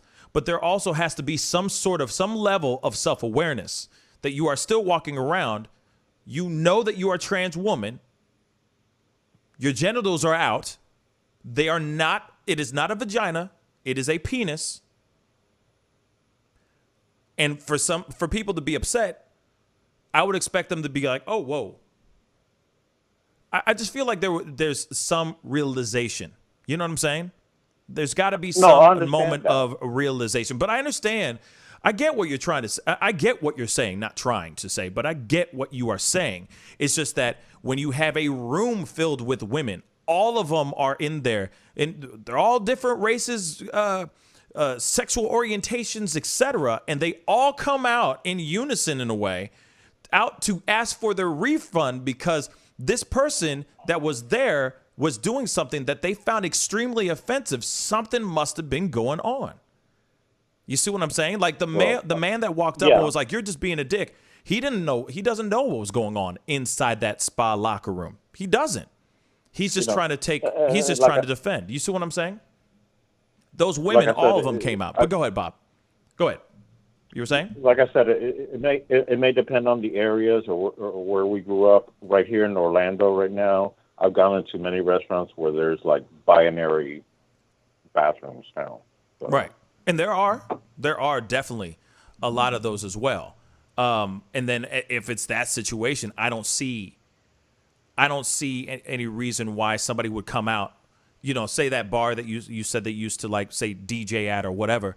I don't see a reason why anybody, if it was a unisex bathroom, why anybody would come up to the bar manager or to the owner of the bar and say, how dare you have a transgender woman in this unisex, you know, bathroom? And it's like, but it's for everyone. So I don't know. You know, but I see what you're saying. My whole opinion of this changed when I was younger, and when I was in the band, I was playing clubs in Miami and in Fort Lauderdale, and you would go to, you know, we would play in gay clubs, and it was like unisex bathrooms, and it's like nobody was ever like, you wouldn't see any kind of like sexual things going on, and nothing like that. It was like people were like respectful. Oh, go here, go there. And like I told you, women are messy in their bathrooms, really. Yeah, they really are. Anyways, I just wanted to bring that up, because it's like, you know, like I said, maybe this guy completely thinks himself as a woman, and his ding-a-ling hanging out. Right. I don't know. Right. But I don't think that everybody else that's in that locker room needs to be thinking about that person's mental status and what they're thinking in their head. If somebody's penis is out, somebody's penis is out. And I get it that person identifies as a woman, etc. But that's something that I feel is what the reason why people are very worried about having, accepting or having transgender people go into the bathrooms that they identify as. This is what happened there is a perfect example of why people get, like, why the conservative people start using that argument. of like, what will happen if they start just flashing their penis around and blah, blah, blah. You know, I got kids and nah. And that's exactly what just happened. How many times does that kind of stuff happens in bathrooms? Like, you go to a public restroom, is there really a lot of sex going on in there? I mean, unless you're like a complete pervert, in my opinion. You know, most people just go to the bathroom for relief and over to wash their hands. You know, it's just kind of strange hearing these people like completely freaking out. Yeah, no, I don't know the way. Go ahead. I'm sorry. No, just the way that lady completely freaked out, and she was like saying, "Oh, will you allow this?" And it's like, you know, this is an issue we're gonna have to deal with because there are transgender people in our society, right? And they have rights too. Are we just gonna? What are we gonna do? Build transgender bathrooms now for them? I mean, that's the other question. You see what I'm saying? Because once we start going into, I feel like once we start getting into, if we start seeing more stories like this, it may be a thing. It may be a thing that turns into that question or that argument or that topic. But we have to make sure that certain things, if they are, like I said, you know, if they are going to open up the bathrooms to everybody, like trans women and women, then there needs to be certain rules that need to be implemented. Basically, well, that's no, basically rules, what it needs to be the done. The rules are basically human decency. You don't go into a bathroom to have sex. You go into a public bathroom to relieve yourself. Right. Or to wash your hands. But when was the last time you now, went to people are using this? When was the last time you went into a public bathroom and you just saw a dude with his wang just hanging out, walking all around the bathroom? Not very likely. You see the guy walk over to the urinal, hide himself inside the urinal. You know what I'm saying? We have this etiquette, fellas do. You know what I'm saying? Fellas have this etiquette. You know, we always, if there are more than one urinal in the lineup, we always try to like keep one urinal away from each other. You know what I'm saying? Like, you don't see regular straight ass dudes walk around with their wang out in a public bathroom. That's not what we're talking about here. We're talking about a spa or a locker room where people are taking their clothes off and they're butt naked. They're taking showers. They're coming in and out of these showers. This person was out there fully exposed in front of children. That is the problem. Front of children, front of people, they have their full package still intact right there. That is the problem. That is what is being the issue. Not a public bathroom. A public bathroom is like you in, you out. You pee, you take a dookie and you out the door. But when you're going and doing a spa, you are full on. You're getting full massages, etc. You're taking showers. You're doing all this stuff. It's supposed to be a relaxing environment and a fun, relaxing environment. But when you have somebody who's walking around stark naked, they identify as woman, but they still have their penis, that's a problem. And you have your, I don't know how old your daughter may be, but you have your 10, 11, 12-year-old, 13-year-old daughter in the room that is literally going, what is going on? That's something that families should not have to see. Same thing with when it comes to other women. You know what I'm saying? Cover up, find a different way to change your clothes. But this particular person was out there stark naked, parading around. That's the problem. Not public bathrooms, etc. Unless it was a public bathroom, then we would be talking about that. But here, this is somebody who could have easily covered themselves up while changing, or when they were going from the shower to the locker, you know what I mean, to change. They could have covered themselves up. But from what they are saying, this person was out just willy-nilly for everyone to see. And that's the problem.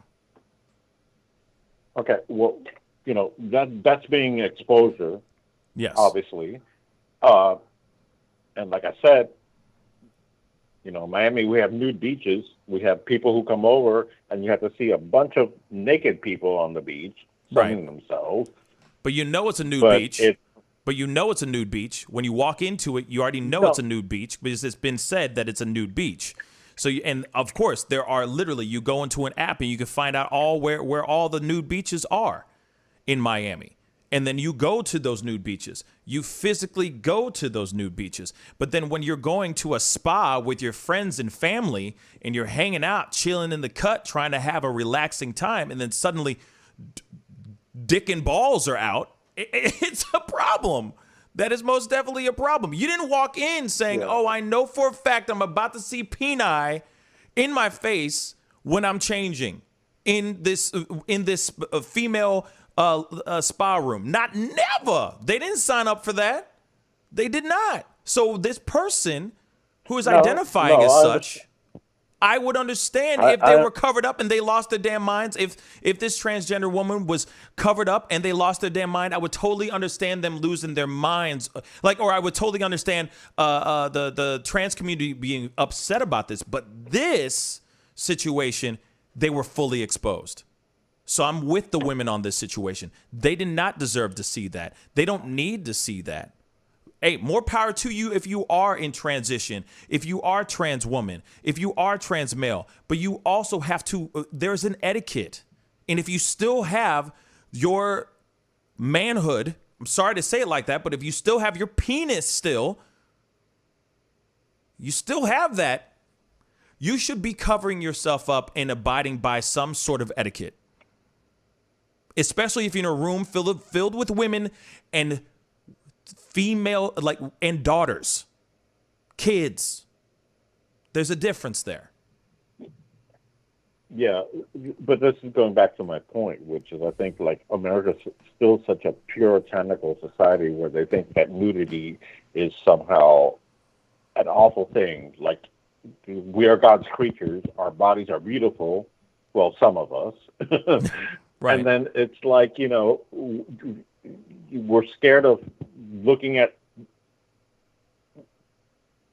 a flaccid penis. No, see, I understand that piece. But if you're not and I get it, the male form is a beautiful. I'm a man. I'm proud to be a man. Okay, the male form should definitely be appraised and honored a little bit better than it is. Like right now, obviously, women all over the place. But don't get me wrong, I would never want to see. This is me just being straight as hell. Sorry to say it like that, but me myself not trying to see a man twerk personally. But at the same time, I embrace the fact that the human body is a beautiful thing. But when it comes to going into a space like that, when you're expecting to be able to be in a comfortable environment, a respectful environment,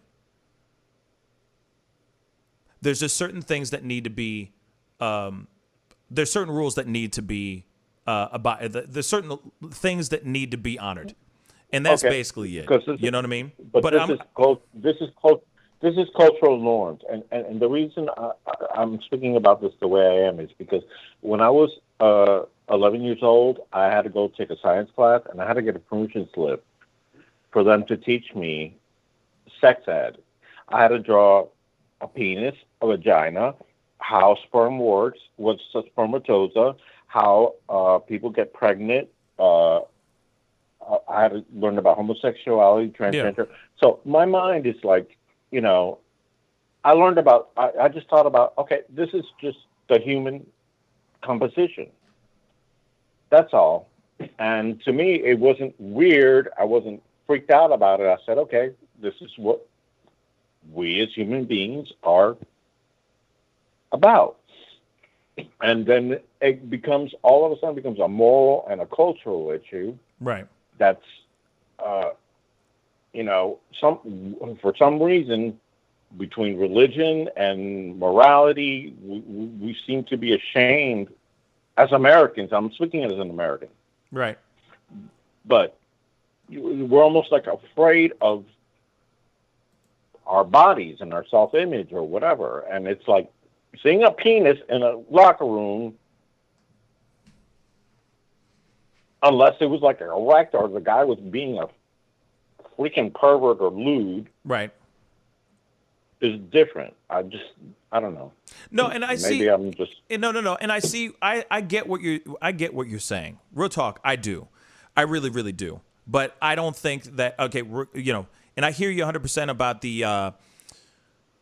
We don't know what the full scope of the story. We're only hearing a gang of women coming out to the front desk and saying, "I want my money back because this was absolutely offensive," right?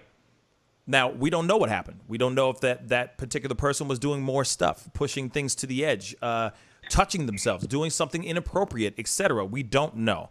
All we know is that from what we were told in regards to the woman with that video. Now, the thing is that myself, if I signed up to do a spa and I walked into the bathroom and there is a woman goes in, is in my bathroom, in my spa, stark naked, I would be like, the heck is that? It would take me aback as well, especially if I have my little nephew hanging out with me and there's a full stark naked woman there and I got my preteen nephew standing right next to me about to enjoy a spa time with me. That's not what I signed up for. That's not, and then now I got to cover his eyes and he's just like, what's going on? Like, that's off-putting. Now, that's something that needs to be, that's something. And what I'm saying is, but that is cultural norm. But that's not but that's not cultural norm. If you're in a male bathroom and you see a fully woman in the bathroom, that's not in the men's bathroom. That, no offense, you would go, wait a second, what's going on? Am I in the right bathroom? Like, literally, you would sit there and say that. That's not oh, it's fine, moving on. No, you're going, what the fuck, like that. But at the same time, this is not what the women signed up for. They walked into the place, they saw a penis, they had a problem with it, so they made that known. So hopefully they will find a way to make the rules over there, or put some guidelines for both sides. I'm saying even for the men's bathroom too, because there are transgender males that go in there as well, and hopefully they abide by it. You know what I mean? But Bob, I gotta get going. I'm sorry, man. I opened up the lines for you, but I gotta run. But I do appreciate the phone call. Thank you. All right, I'll be talking to you soon. Okay? No problem. Thank you, brother. Stay up. Take care, man. Peace. Now, the thing is with what Zozo Bob said, he ain't wrong. Absolutely, there are things that suck. That when it comes to the female form, to the male form, all that stuff, people get very offended when it comes to the male form, when it comes to the female form. But that's a whole other conversation in itself, And yes, the female form is a beautiful thing. All human form is beautiful. And don't get me wrong, there is some, there's, like, as Kiki of 5 said earlier, just like anybody else, I just like looking at the good ones. Plenty of beautiful bodies out there. I just like looking at the good ones. You know what I'm saying? Let's be straight funky. But at the same time, unfortunately, the phone lines are closed. Unfortunately, I didn't know we were gonna have that long of a convo with Zozo Bob, but I do appreciate the conversation. But unfortunately, we have to get going. We got to get going.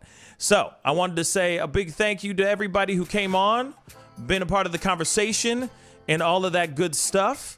The phone lines will be open on the next show later on today at 7 p.m. Central Standard Time. So be sure to tune in and be a part of that conversation as well. Guys, T, David, thank you so much for being on. I really do appreciate it. It was an interesting show. Very, very interesting show. Like I predicted, yes. Yes. The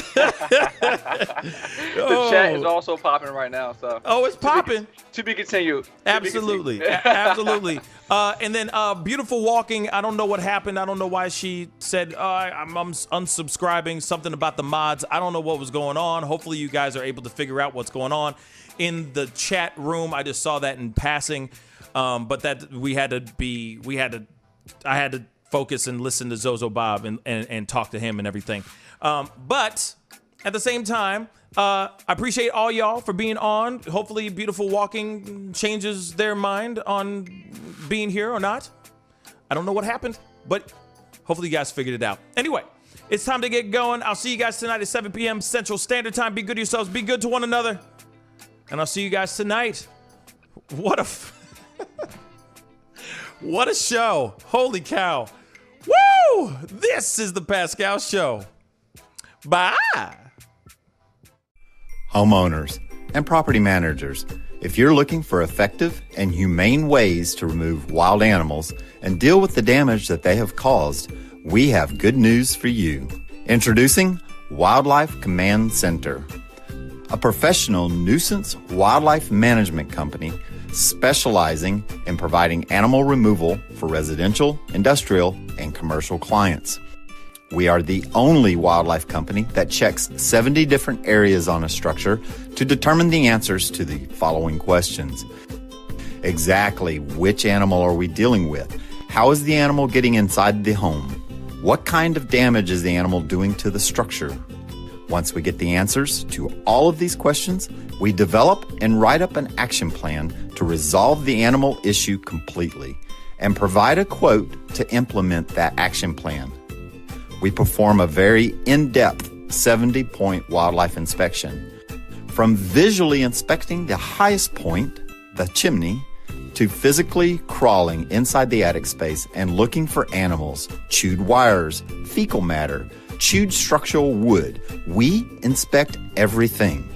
Our inspection process covers all of the following 70 points: animal-proof chimney cap, roof ridge vents, roof to soffit junctions, dormer fascia, attic gable vents, gutter lines, fascia trim, garage door, utility penetrations, water, gas, electric, and cable, bathroom vents, attic roof ridge vents, attic electrical, wiring, junctions, boxes, and lighting, concrete decks, additions, wooden crawl spaces, basement plumbing, penetrations, ceiling, floor, and wall.